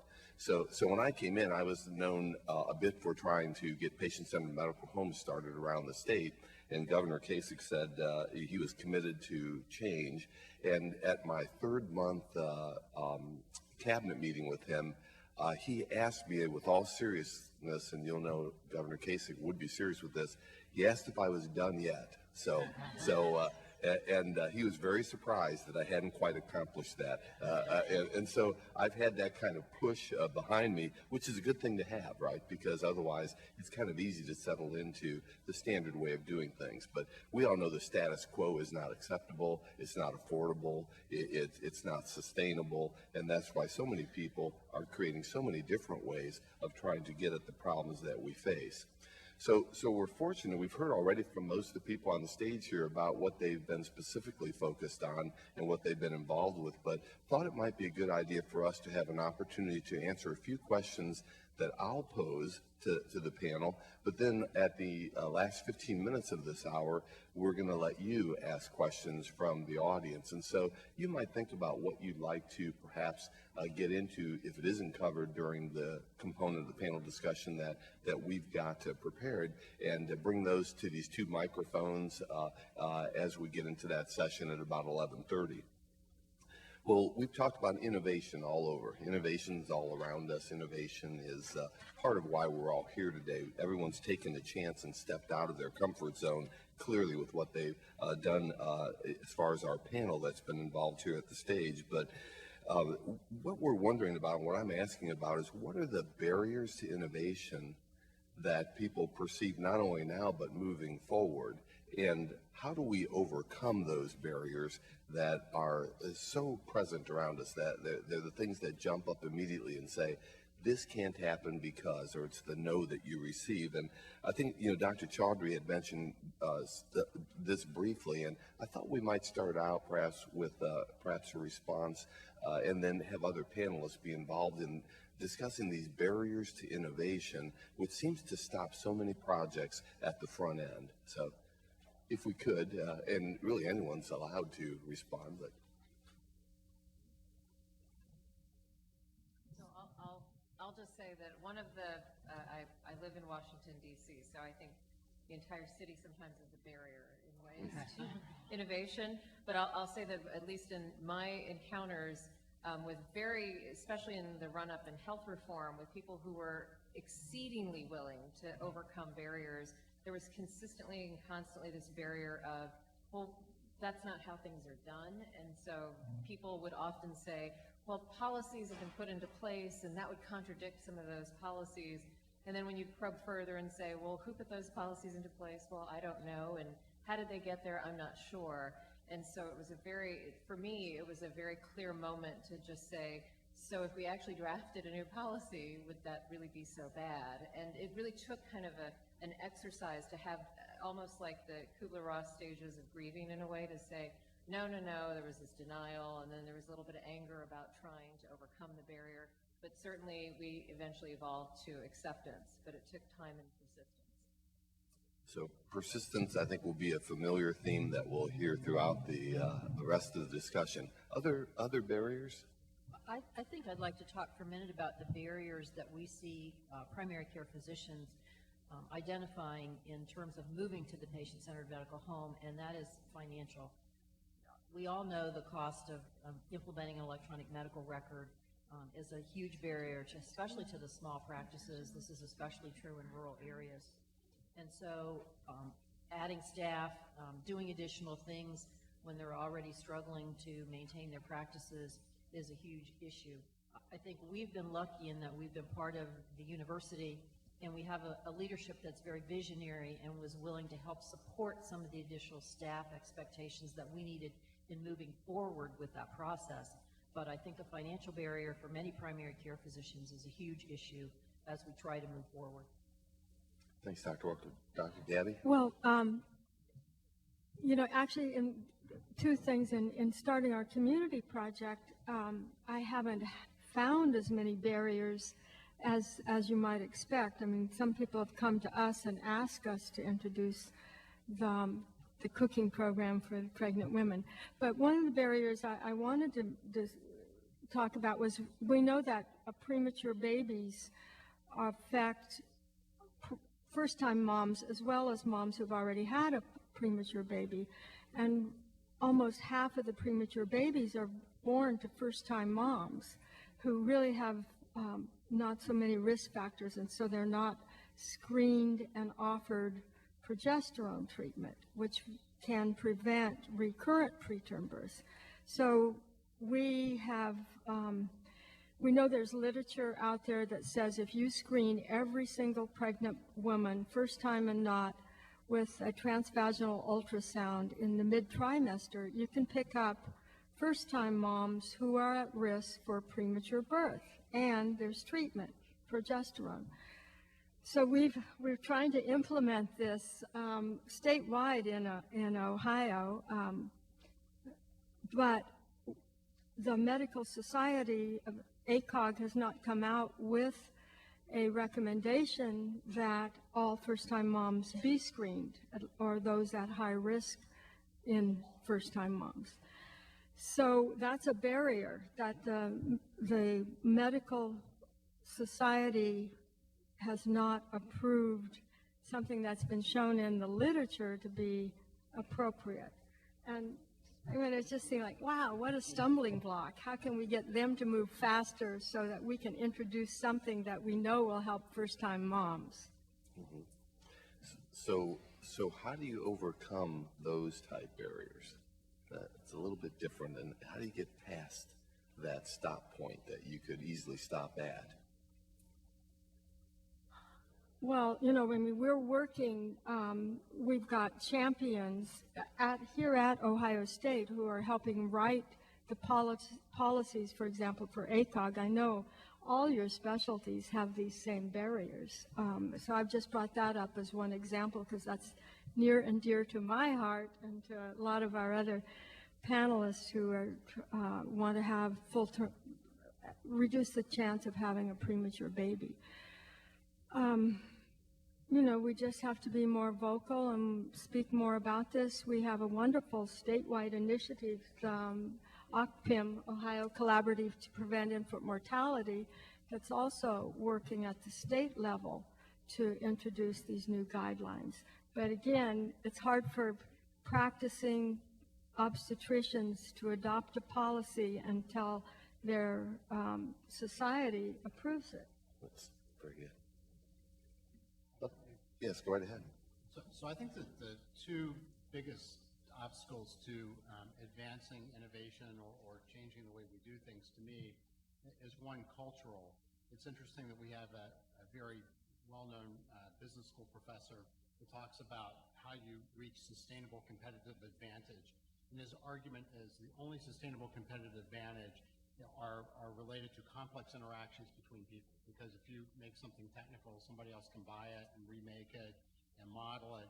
But the complex interactions between people and cultural interactions become really hard to break. And you can think about that from businesses, Nordstrom's and a whole bunch of other things that have created that sort of brand for themselves, and you fit in or you don't. So I think the cultural is one. The other one we talked about a lot, the word popped up to me, which is ecosystem. I think a lot of solutions tend to be not really integrated solutions within the systems and the models of care that we know how to deliver.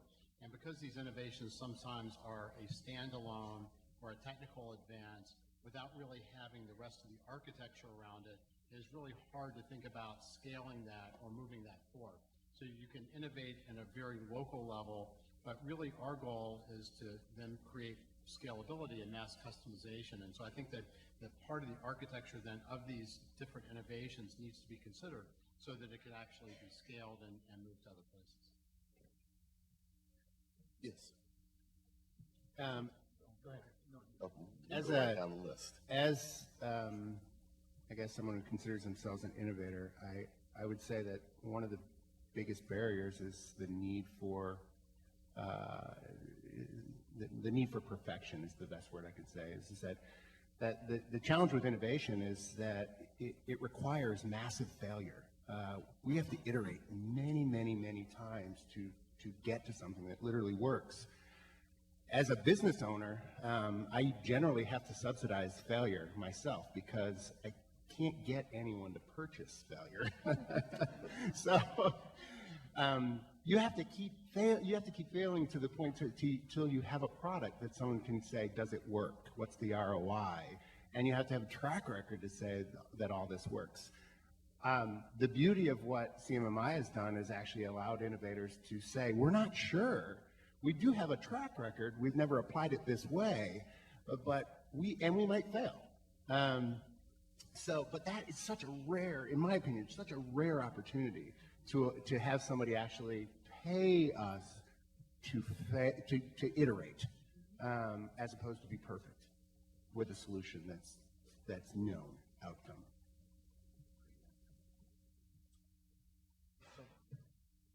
As a high-tech guy, I think about the value of information. Because a lot of what we do with IT or with other things is bring information to the point where it's needed. And there's a concept that I just had this morning listening to the other speakers. We teach people in school about the time value of money, but we don't teach people much about the time value of information. Ballas published a paper with the IOM in 2001 about how on average, it's about 17 years for clinicians to adopt a new practice. So there is, I think all the time about the ecosystem idea, improving the availability of nutrients in an ecosystem is quite analogous to improving the availability of information. Okay, there's information in our pond, so to speak, new, better practices, that is not present at the point where care is happening. As a result, everything operates less effectively. Peter Margolis at Cincinnati Children's last year gave a talk where he has put up a slide, 0.5 times 0.5 equals 0.25. That's the average provider delivers the standard of care about half the time. The average patient complies about half the time. So what we're actually accomplishing is about a quarter of what we already know how to do. Interestingly, from my perspective, I read things like NEJM where they say XYZ intervention did not improve the quality of care. I'm thinking, are they talking about the patients did better? No, they're talking about whether the doctor performed the standard of care. And so when providers do or don't do what they're supposed to, it's called quality. When patients do or don't, it's called compliance. And that leads me to the flip side of the availability of information issue, which is that merely having information available is not sufficient to produce behavior change. So I've been reading stuff like Daniel Kahneman's book, Thinking Fast and Slow, phenomenal lifetime of work into how even giving an informed person information about how what they're seeing is an illusion doesn't stop them from having that illusion. So, and that's why I love the work that people are doing now that's looking at, well, things like nudge, whereby just altering how a choice is presented, things start to change. One final thing that I think is an enormous barrier to innovation is the superstition, and I hear it in almost everyone's words today, that it's all on the provider's back, that we, the providers, the people in the industry, have to figure out what we can do differently, right, that will produce better results. When, as one trivial example, a big problem is emerging as electronic medical records are going online, is all the junk, the errors that used to be in a pile of paper that nobody ever looked at, are now getting automated and brought to the fore. And one easy way to get people to start to be engaged is to have them look at their medical record and look for mistakes. Almost everyone finds a mistake. Correct. Thank you very much. E-patient Dave, well said. We'll move to the end of our table.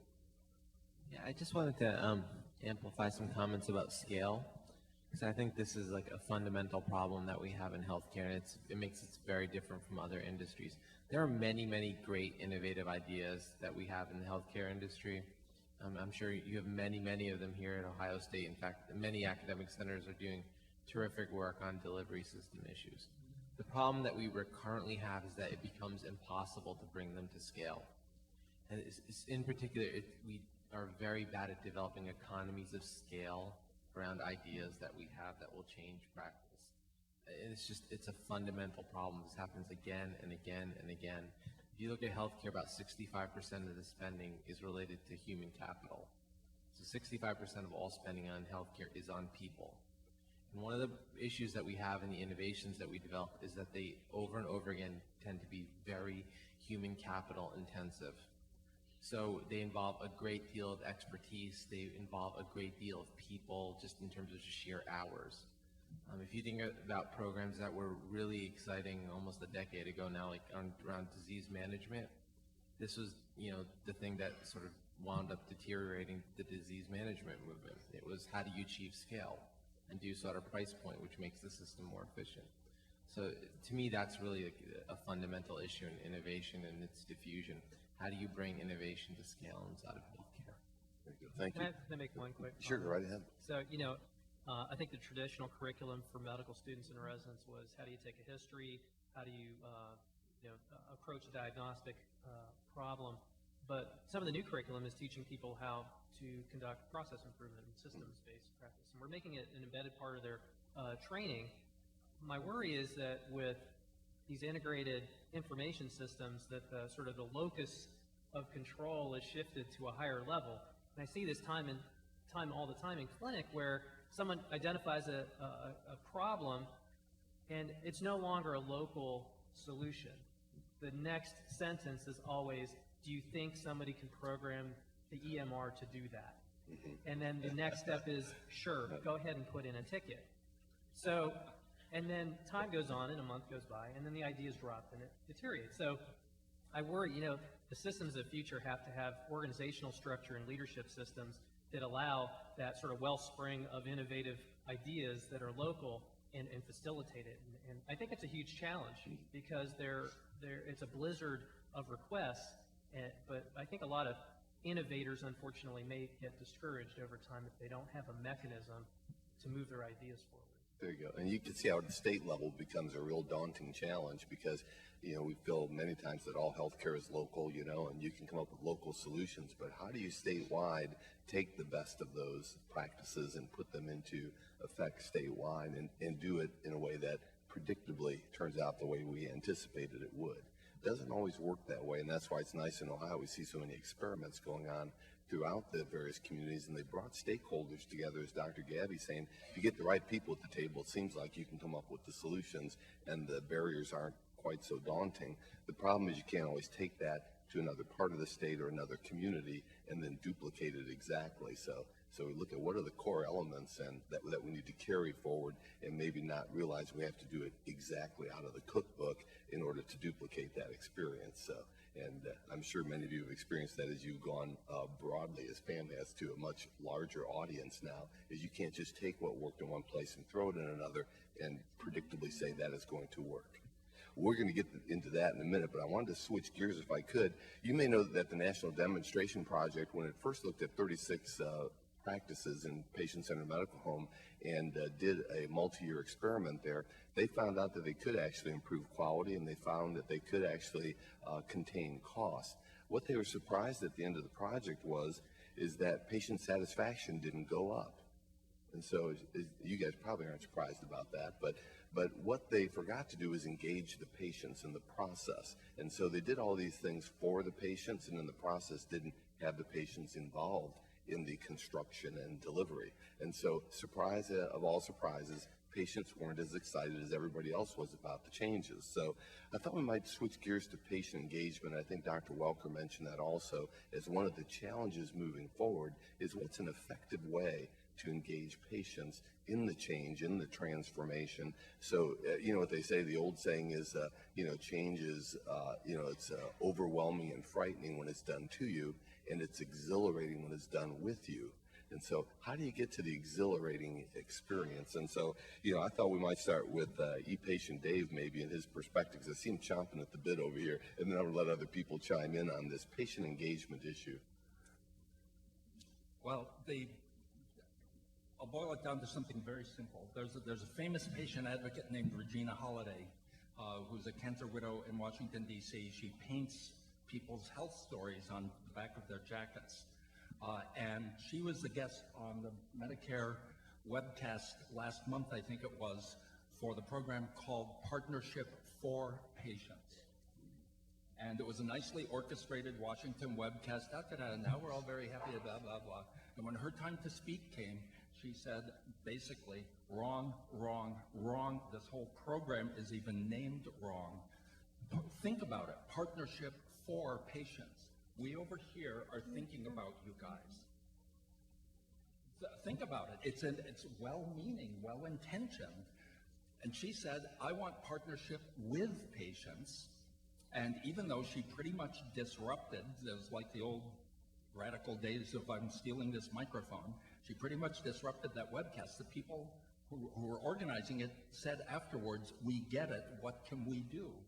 And on September 22nd and 23rd in Kansas City, there is now a conference, Partnership with Patients, which is going to involve all kinds of patient training and things like that. One other item, so yes, involve people in the discussions. Question about, what would you guys like if you could have anything? I completely agree. And one other, on a completely different level, there's the issue, we have patient-reported outcomes, we have patient-centered outcomes that we talk about. Some of us now are talking about patient-defined outcomes. Like, what if we say what we want you guys to be working on? The Parkinson's community in particular is very active.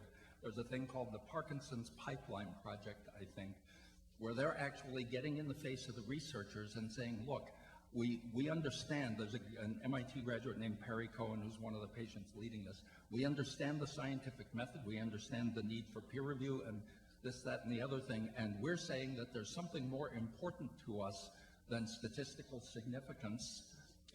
He published a paper in Nature 2 years ago. Perry Cohen's his name again. We want you guys to be working on, see, our values are ethically in conflict with yours. So there's a lot, I'll just leave it at that, but bear it in mind.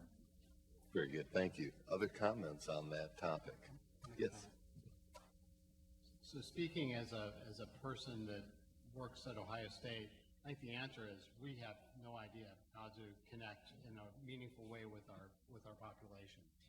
But to me, understanding that should allow us to make some progress. And so we really have three ways that we're thinking about doing this now.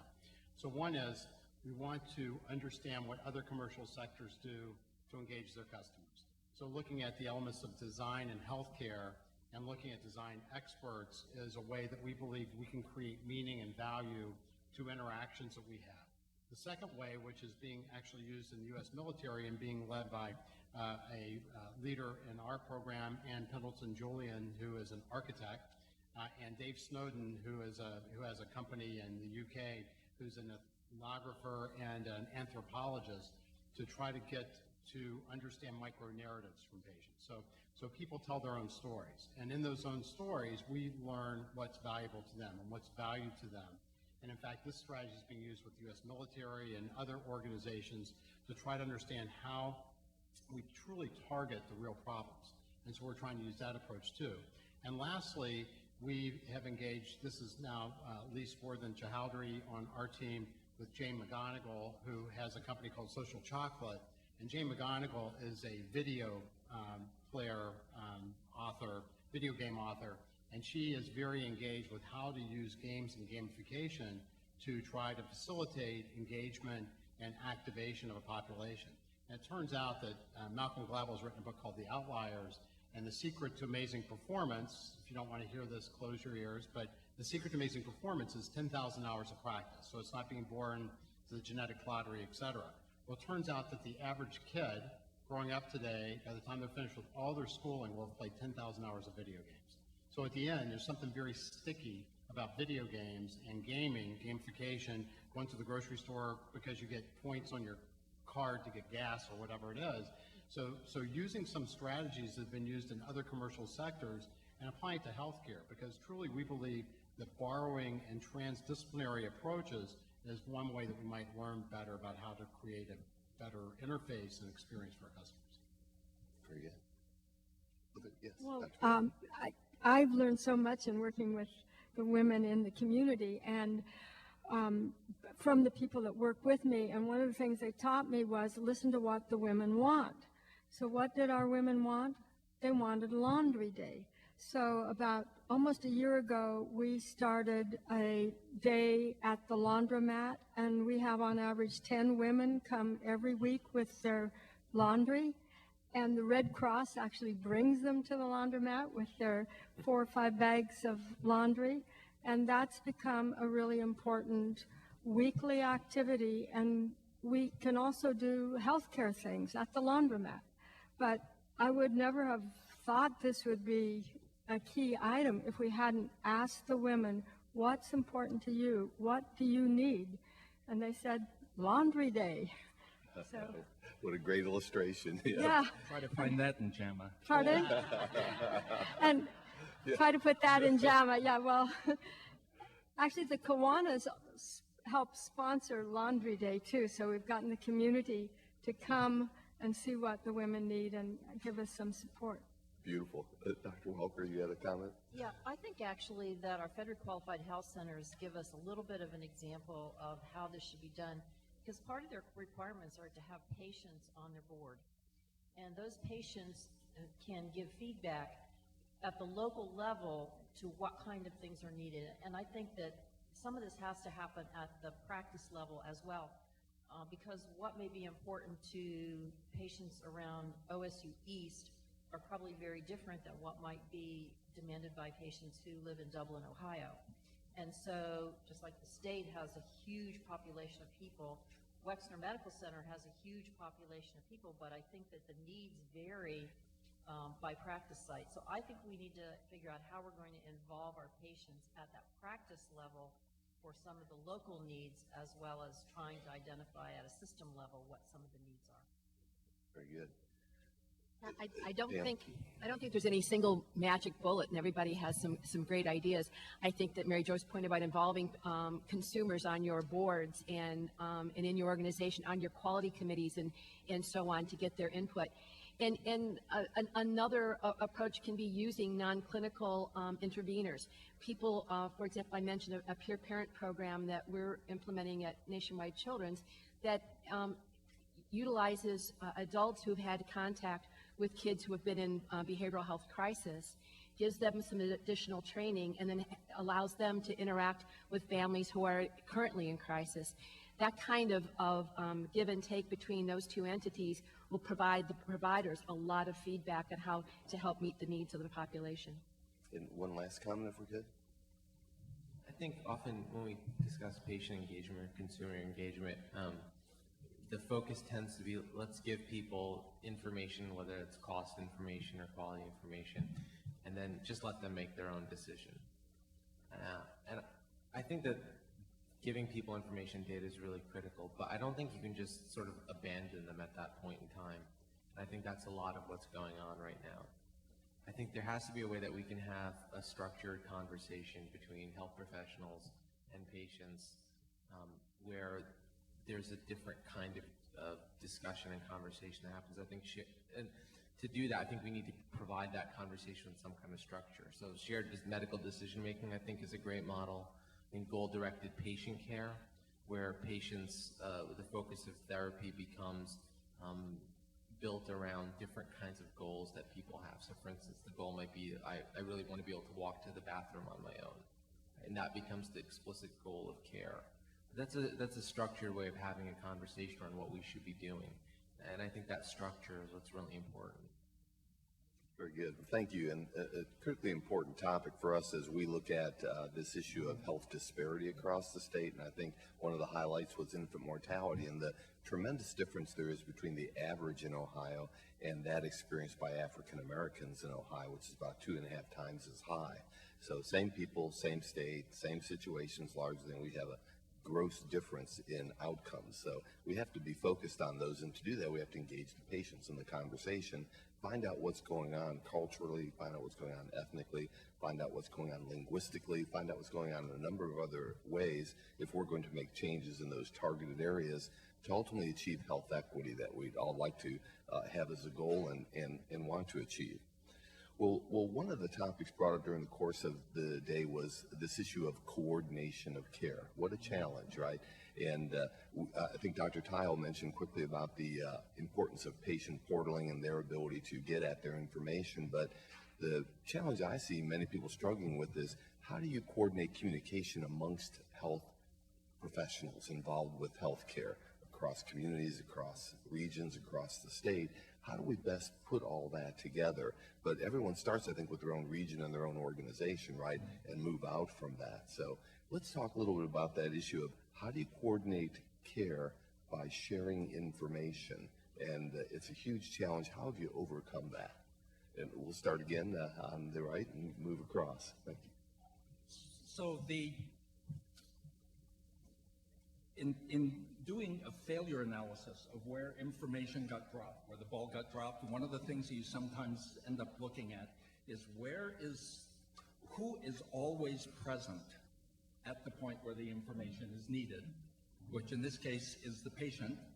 I'm not trivializing this because I know a lot of patients have difficulty with information, but my understanding is that there's plenty of research that shows that disconnects drop dramatically when you switch to doing shift change at the bedside, right? Because the family can be there and say, well, no, that's not what happened, or wait, they discontinued that medication, things like that.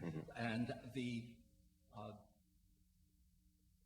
one of Dr. Gwandi's talks was about how Dwayne Smith, a grocery store manager, had a horrible car crash, was all busted up, spent 2 weeks in the ICU. They put him back together brilliantly. He was discharged fine, but they dropped the ball on coordination of care. They forgot to give him the 3 vaccines that splenectomy patients are supposed to get. And I spoke 2 hours after him at the Quality Colloquium at Harvard 2 years ago, and at this point in my talk, I said, so what if Dwayne Smith's family had a copy of the care plan, right? Or what if they Googled splenectomy? Now, they're not physicians, but they could have said, wait a minute, wasn't he supposed to get some vaccines? And at the IHI forum that December, I was in a workshop on medical records. I mentioned this, and somebody raised their hand and said, oh, we do that. Abington Memorial, they print out a consumer-level version of the care plan each day for the family to follow along with. So you got to work on process redesign and teaching everybody to talk to each other. But meanwhile, there's a very motivated stakeholder who's always there at the front line. Very good.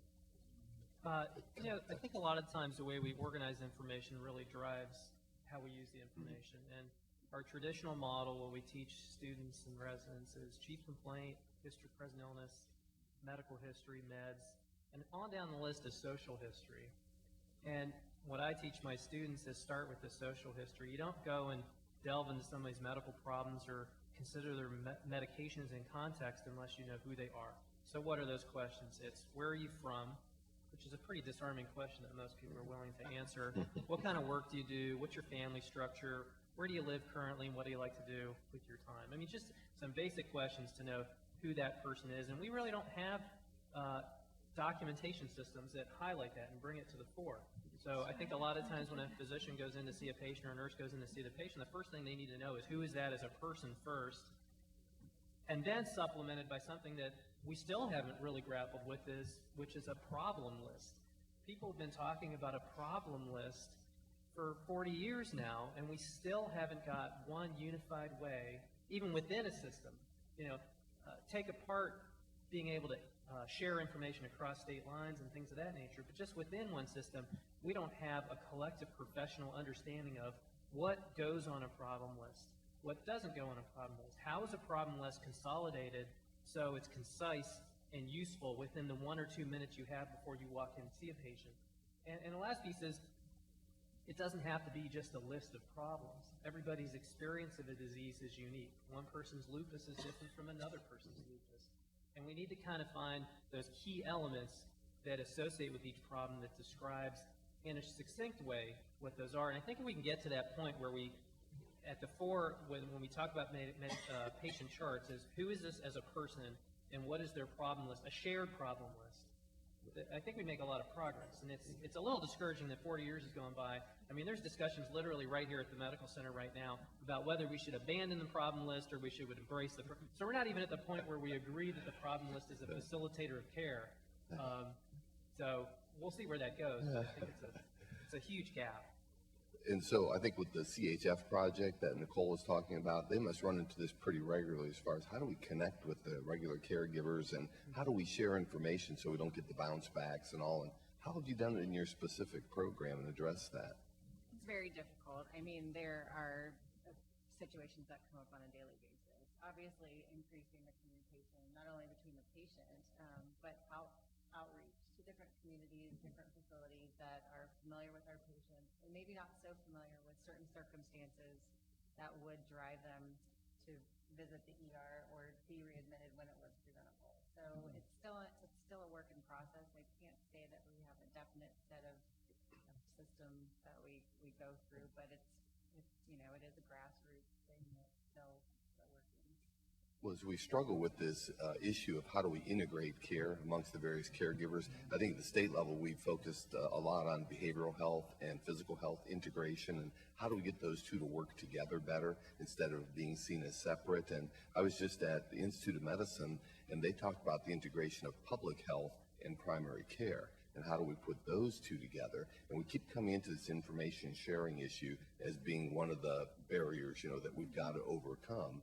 And of course, patients are very concerned too about how much we tell who we give it to. So we have to involve them. We talk about engaging patients in this. We've got to be very engaged with them as we decide what to share, when to share it, and how to protect that so that their interests are protected also.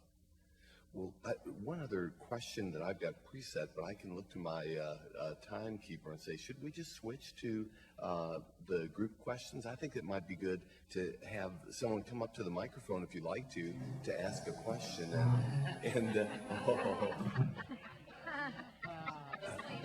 Don't be bashful, just come right forward, yes. I've been strongly supportive of the medical home, and I think it's great. I fought for it in the legislature, et cetera. And the P4 principles, I totally agree. And in the private sector, the health savings account, where we pay 100% of preventative. So we're seeing a lot more movement to the primary care physician. So now the question I get in the legislature, I get this question all the time, is, with the Affordability Act coming, and you're looking at huge amounts of people coming into the system. And I'm surprised we haven't talked about this, and we have our primary care physician announces he's not taking any more patients. How are we going, we don't have the numbers of primary care physicians. I mean, these are the APNs, but how are we going to deal with the transition to a system where we do have people coming to see their doctor at the primary care physician a lot more, but we don't have the network in place to handle it? There you go. So kind of a workforce issue. I'm sure you've all struggled with this. Who would like to take this one on? I'll start.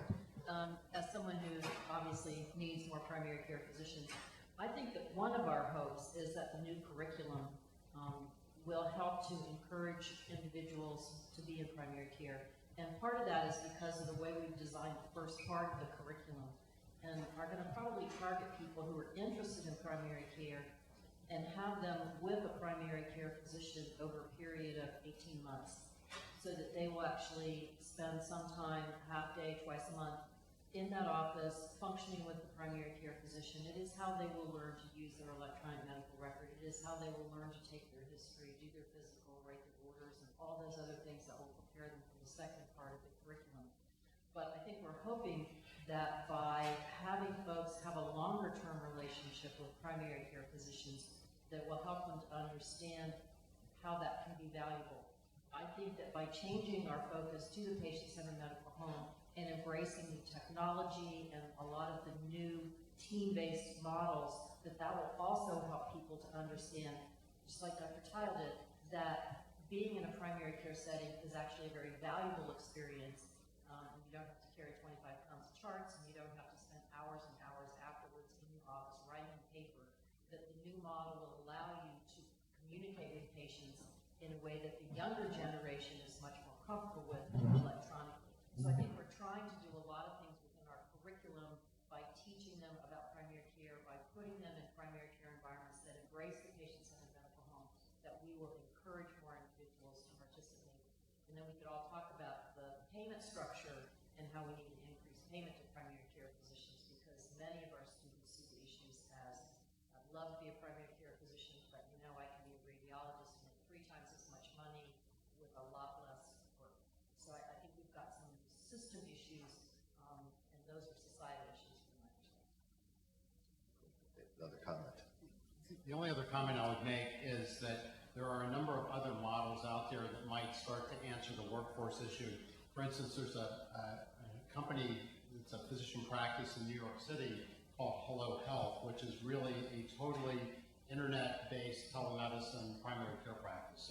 So as we look at leveraging the people that we have with technology and training other people, including mid-level providers, clinical nurse practitioners who are then legislated to be able to do activities that are consistent with the delivery of care to our population independently or sometimes codependently, depending on what the setting is, then it allows us to think about leveraging a larger workforce with different tools that we have.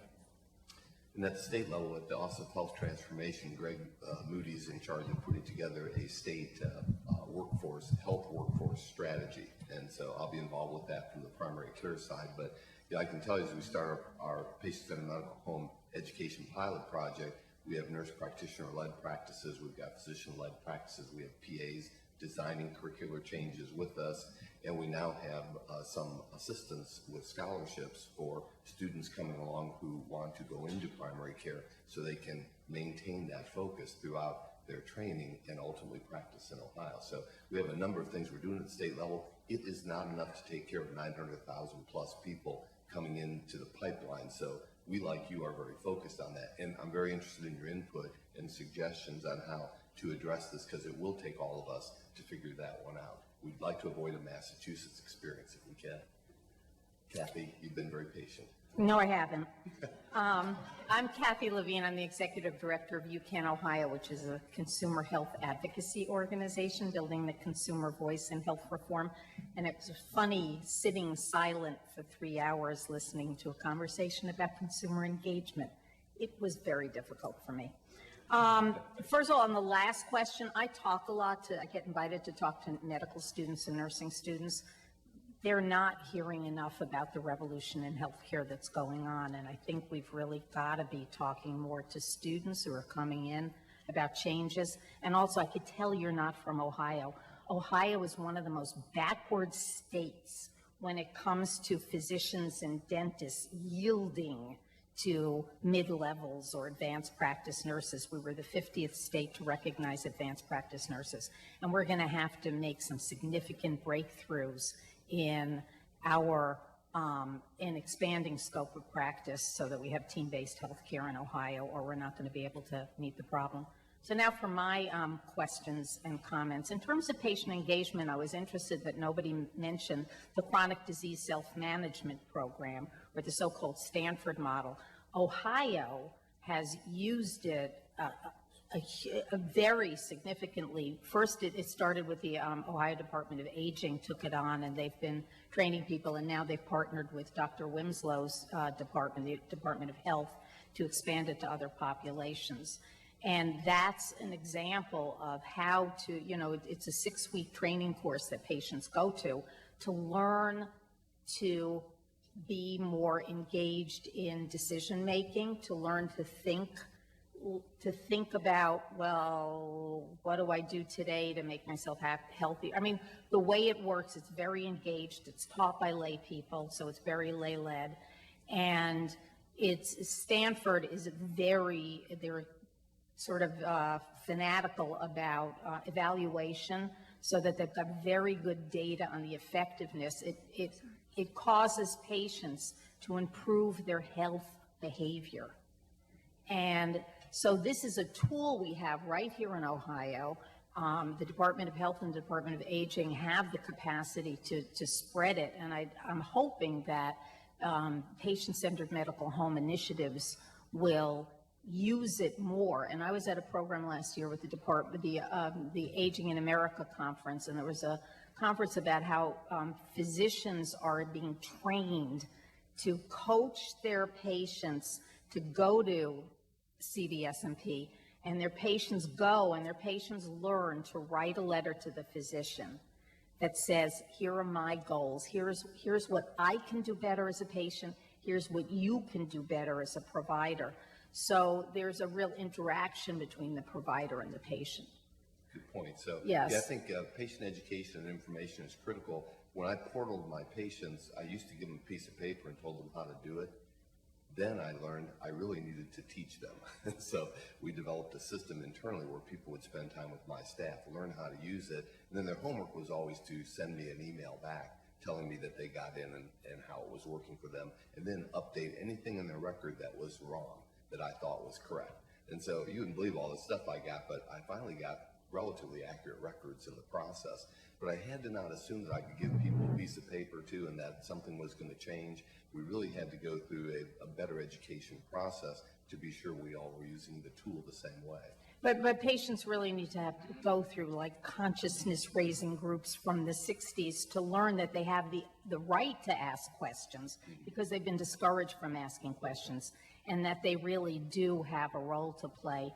And the last thing I want to say is my organization works with a lot of organizations of advocates for consumers and people who work with consumers. We're very happy to partner with you in populating your patient family advisory councils and bringing patients to the table in your quality meetings. If you don't have patients at the table advising you on the system, I mean, you can't have E-Dave everywhere. You got to have, we need more than one E-Dave. Thank you. Very good. We're going to turn you into e-patient Kathy here next. Okay, next question. Yeah, my name's Tim Anderson, and I'm chair of the Near East Health Advisory Committee. And I want to give an anecdotal perspective and then my question. I'm a person with diabetes, have been now for the last 11 years, and a patient of OSU's endocrinology department. And one of the great things about the endocrinology department is that they are extremely proactive from a physician-patient standpoint in terms of trying to get in control, helping the patient get control over blood sugars. And last week when I went to my physician, he indicated that my A1C was 6.6. And so the question and our interaction tends to be a lot more dynamic because I ask him a lot of questions. And then I also sit on the Ohio Diabetes Alliance Board that is chaired by Dr. Frank Schwartz, an endocrinology down in OU. And I asked Frank, I said, Frank, this is what I'm doing with my endocrinologist here in Columbus. And he says to me, he says, Tim, he said, that's excellent therapy. And so I have full confidence in the medical care that I'm receiving. The issue that I'm having in terms of what we're going to see with the technology is that I think that the technology is not patient focused. And the reason why I say that is because when I first received all my lab results from OSU in the MyChart, there were probably 40 lab results that I received. And the only ones I understood were A1C, lipids, and creatinine. The other ones, I had to have my fiance, who's an RN here at OSU, interpret the data for me. And so the issue is that you're enamored with the technology, but it's not providing information and decision-making for the patient. And I have a mother who's been a diabetic now for 22 years. And she, as part, and she's also a patient of at the endocrinology department. And I have attended her exams with her. And the issue is that where I may have a lot more, where I may be more techno involved, she is not, and she's on Medicare, and there are actual obstacles outside of the clinical aspect that she does not benefit from. And so here we are, we have a son and a mother under the same care of a provider, and one has an A1C of 6.6 and the other struggles with that. And I think that what we have to understand is that the issue that we're having in terms of helping patients to take more responsibility of their health is that if you use technology in a way that I think that we're going to be using technology to empower patients, we're also going to prevent patients from being empowered because of access to that technology. And so I think it's so important that you understand that the technology should not be in place for empowering patients to make better decisions. Because if you look at over at CarePoint East, you have a great deal of patients there who are Medicare patients. And if you were to ask those patients, how many of you have access to personal computers and internet, only a very small percentage would have that. And if you look at your own data that shows how many people access MyChart, it would only probably be less 30–40% of your patients use MyChart. And so the real issue that I'm concerned with is that patients that use the technology will have better health outcomes, and patients who don't won't. And I think that, so we can't get caught up that the technology is the answer for the patient, because there's something else, because not all patients have access to technology. And I think one of you up there said something about how young folks are using technology. Well, most of the folks that I know aren't young, and most of them don't have access to the technology. So I just caution you in thinking about the technology as the way in which you empower patients, when I really believe that the way in which you empower patients is communication in the office when the patient is there.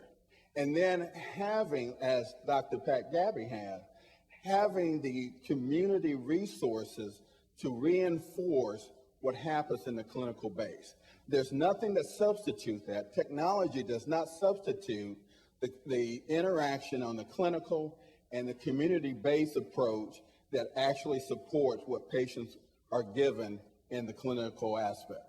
And so I just want to, Dave, I think you got it right on. I think, but the problem with your approach is that you're too techno, and that you have a sense of this from a really technical aspect, and most patients who are looking for information don't have that technological background. And I think that's the piece. What I would not want to see is that we have another disparity as it relates to technology, that we see people who engage in technology have a better health outcome than people who don't. There you go. And I think you get a group amen on that one, but I think E-Patient Day wants to say something. As a child of the 60s, all I can say is that there are many, many dimensions to empowerment and awakening.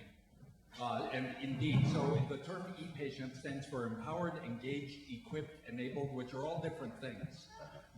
And being online doesn't, when the term was invented in the 90s, patients who were online were by definition empowered and engaged because they were getting off their butt and going and looking for information. Today, every idiot in the world is online, as well as smart people. So just being online isn't the issue. But indeed, even being online, if you don't know that you can speak up to your physician and say, look, this is what I want, or, well, wait a minute, I don't understand what you said. Could you? So I completely agree with you, and that and all kinds of things are what's in our Journal of Participatory Medicine, which is studying that. We could talk for hours, so maybe we should meet up later. And I think what's also been said in this new P4 curriculum, we're trying to train people to think differently, act differently, function differently, as we're educating them about how to be better clinicians who are more tuned into some of those components, especially that participatory way of approaching patient care. And then high-tech, the way we deal with the obstacles you just mentioned is we make things cheaper and easier to use. It hasn't gotten there yet, but that's the direction we want to head. Can I make a comment on that? Yes, why don't we do one, and then this might be our last question coming up to the microphone after this comment, okay? I think the issues you raised are really important, and there are issues that come up in my mind, sort of the disenfranchisement of people when they can't use even a checkout scanner at a grocery store. You have to wait in line longer, right? So that's playing itself out all across society, not only in the medical system. I think there's ways to get around it. It's not always the technology, it's how you use the technology. You can use an electronic patient portal and alienate patients and make it less personal simply by releasing their test results without any comments. Alternatively, you can make it more personal by not only releasing test results, but adding a narrative to the test result and giving them a hyperlink to a patient-friendly website that's going to give them targeted information. That's actually how OSU MyChart's designed. Every piece of information that's in there, you can link out to Medline Plus, which gives you patient-friendly explanations of each test result that you get. So there's lots more to be developed in that area, but I think they're really important points we have to stay sensitive to. I guess the only other comment I'd make is, you know, my personal experience with using electronic communications with patients is that it's actually brought me closer to my patients because I have more touches with my patient over time. My diabetics in the past, I'd see them every 3 months and maybe occasionally have a telephone call with them. But now I have not only every 3-month visits, but I have an email communication with them probably every couple of weeks or every month, depending on the patient. The people that need more care get more touches. So I actually have a tighter relationship and more trust. Not everybody experiences that, but I think it's something we have to teach people to do, to take those kinds of tools and maintain what you're talking about as a sensitivity to that personalized type of care. And so we're not going to make an assumption that one solution is good for everybody, but instead, if we can, see how it plays out with individuals so we can get ultimately the information that's needed by everyone in their practice to make good decisions about their health with their provider in a partnership. One other question?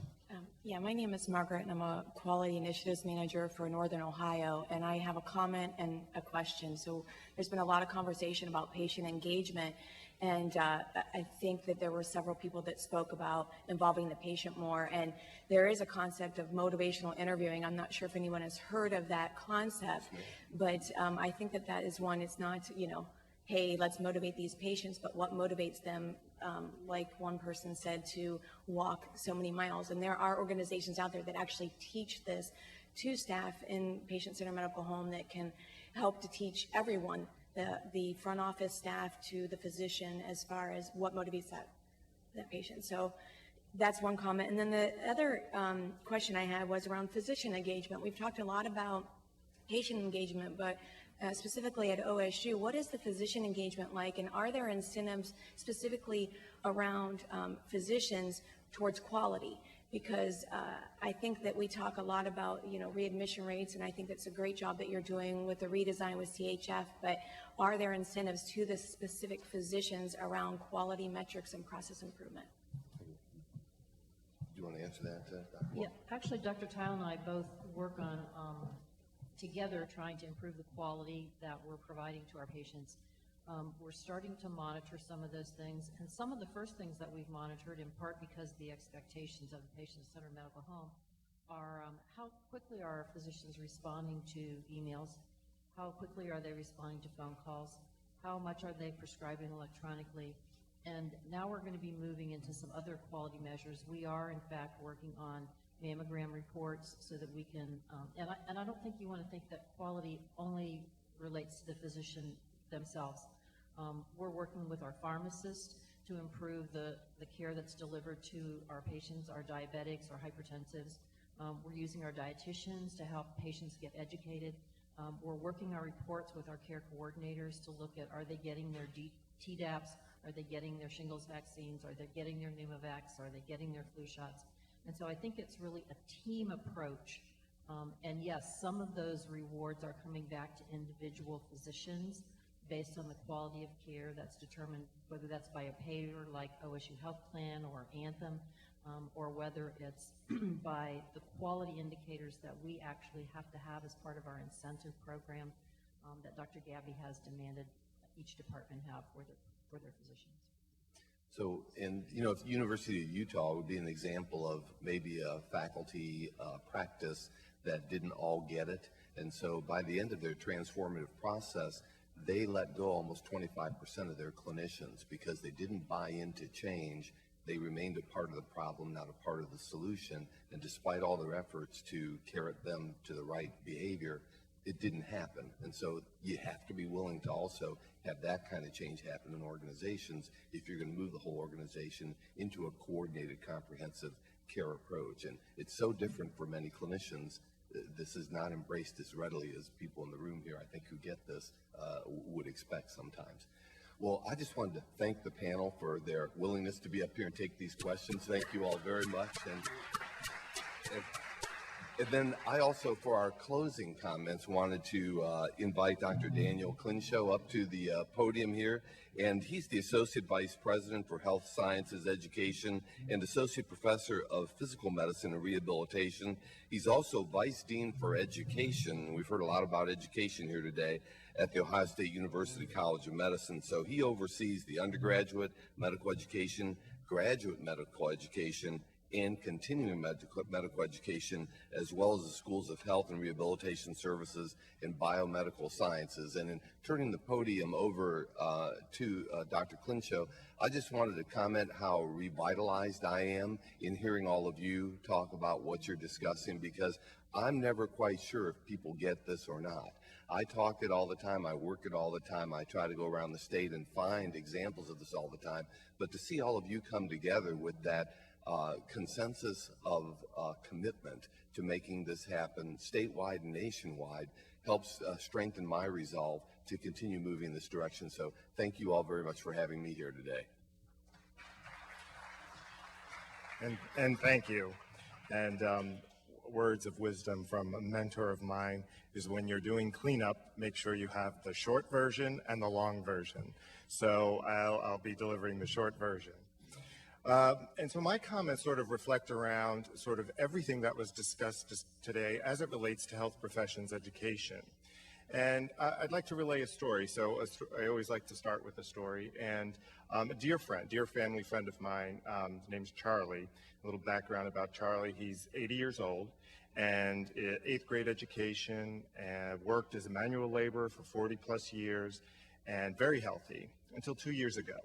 2 years ago, he developed a cardiac dysrhythmia, ended up in the hospital, and volunteered for a study that required an implantable device that interacted with an iPhone.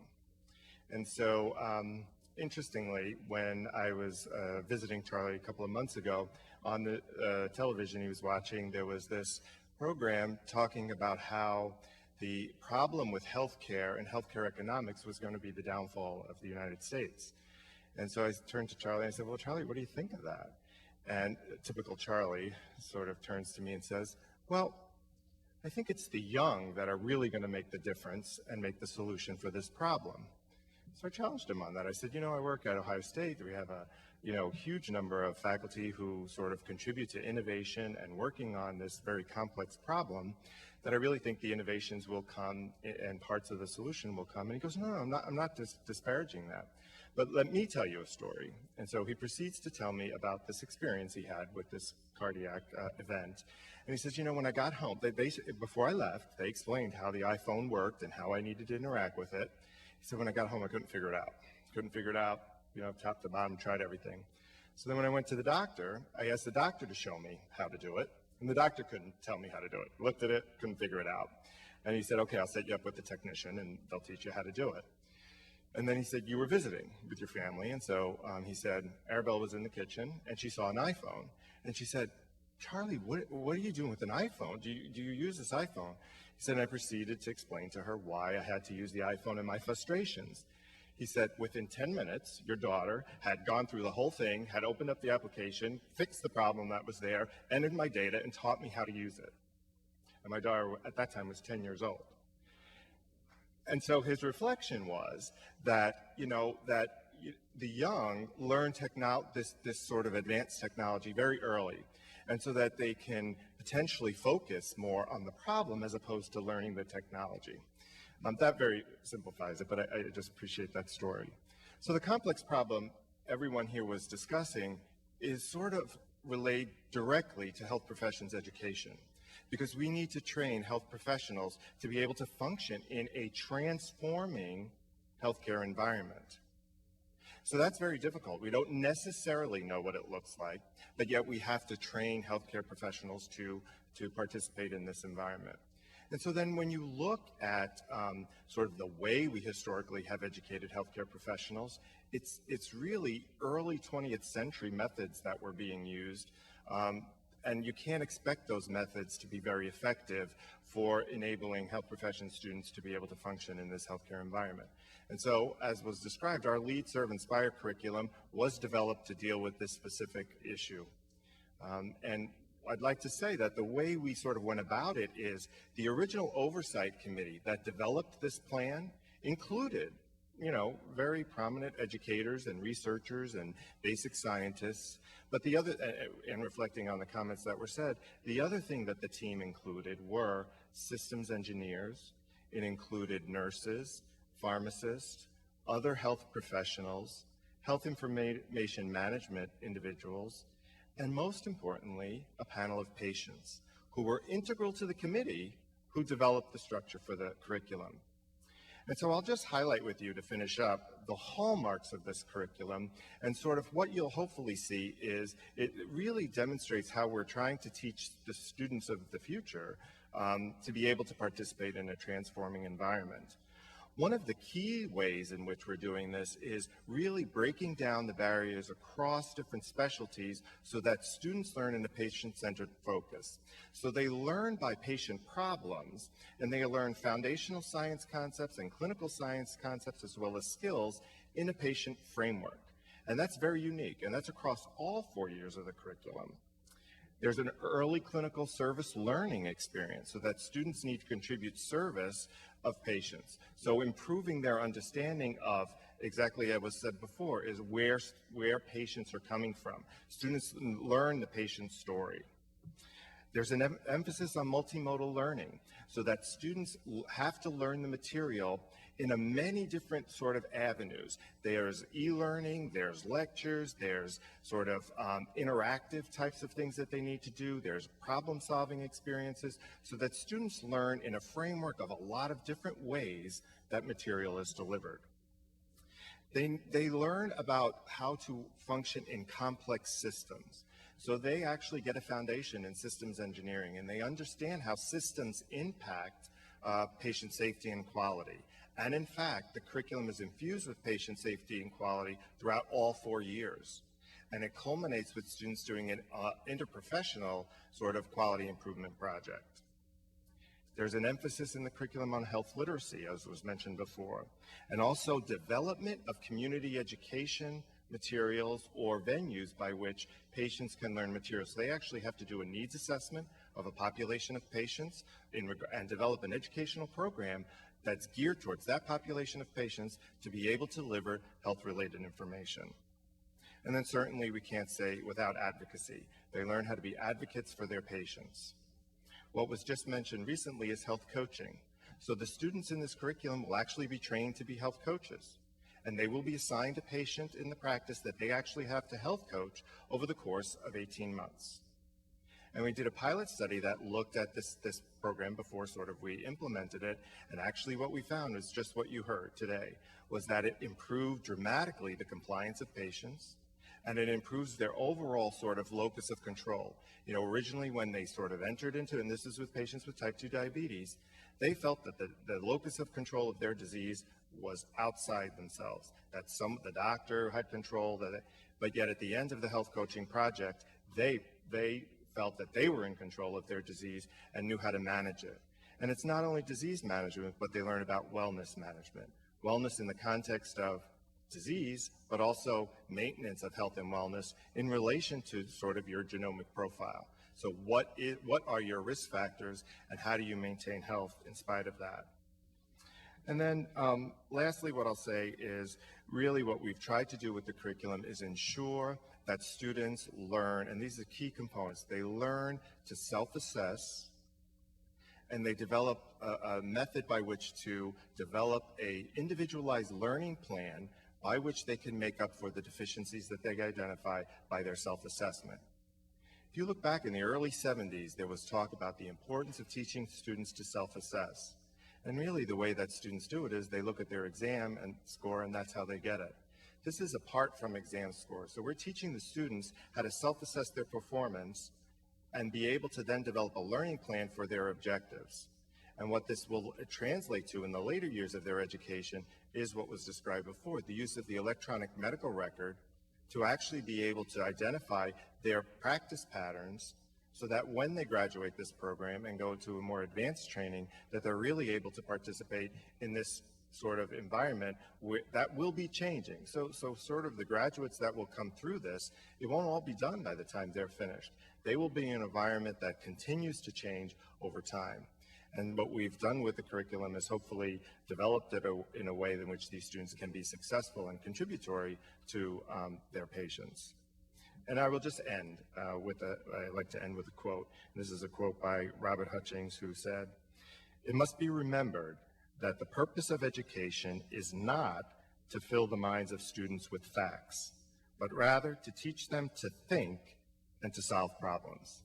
Thank you for your time.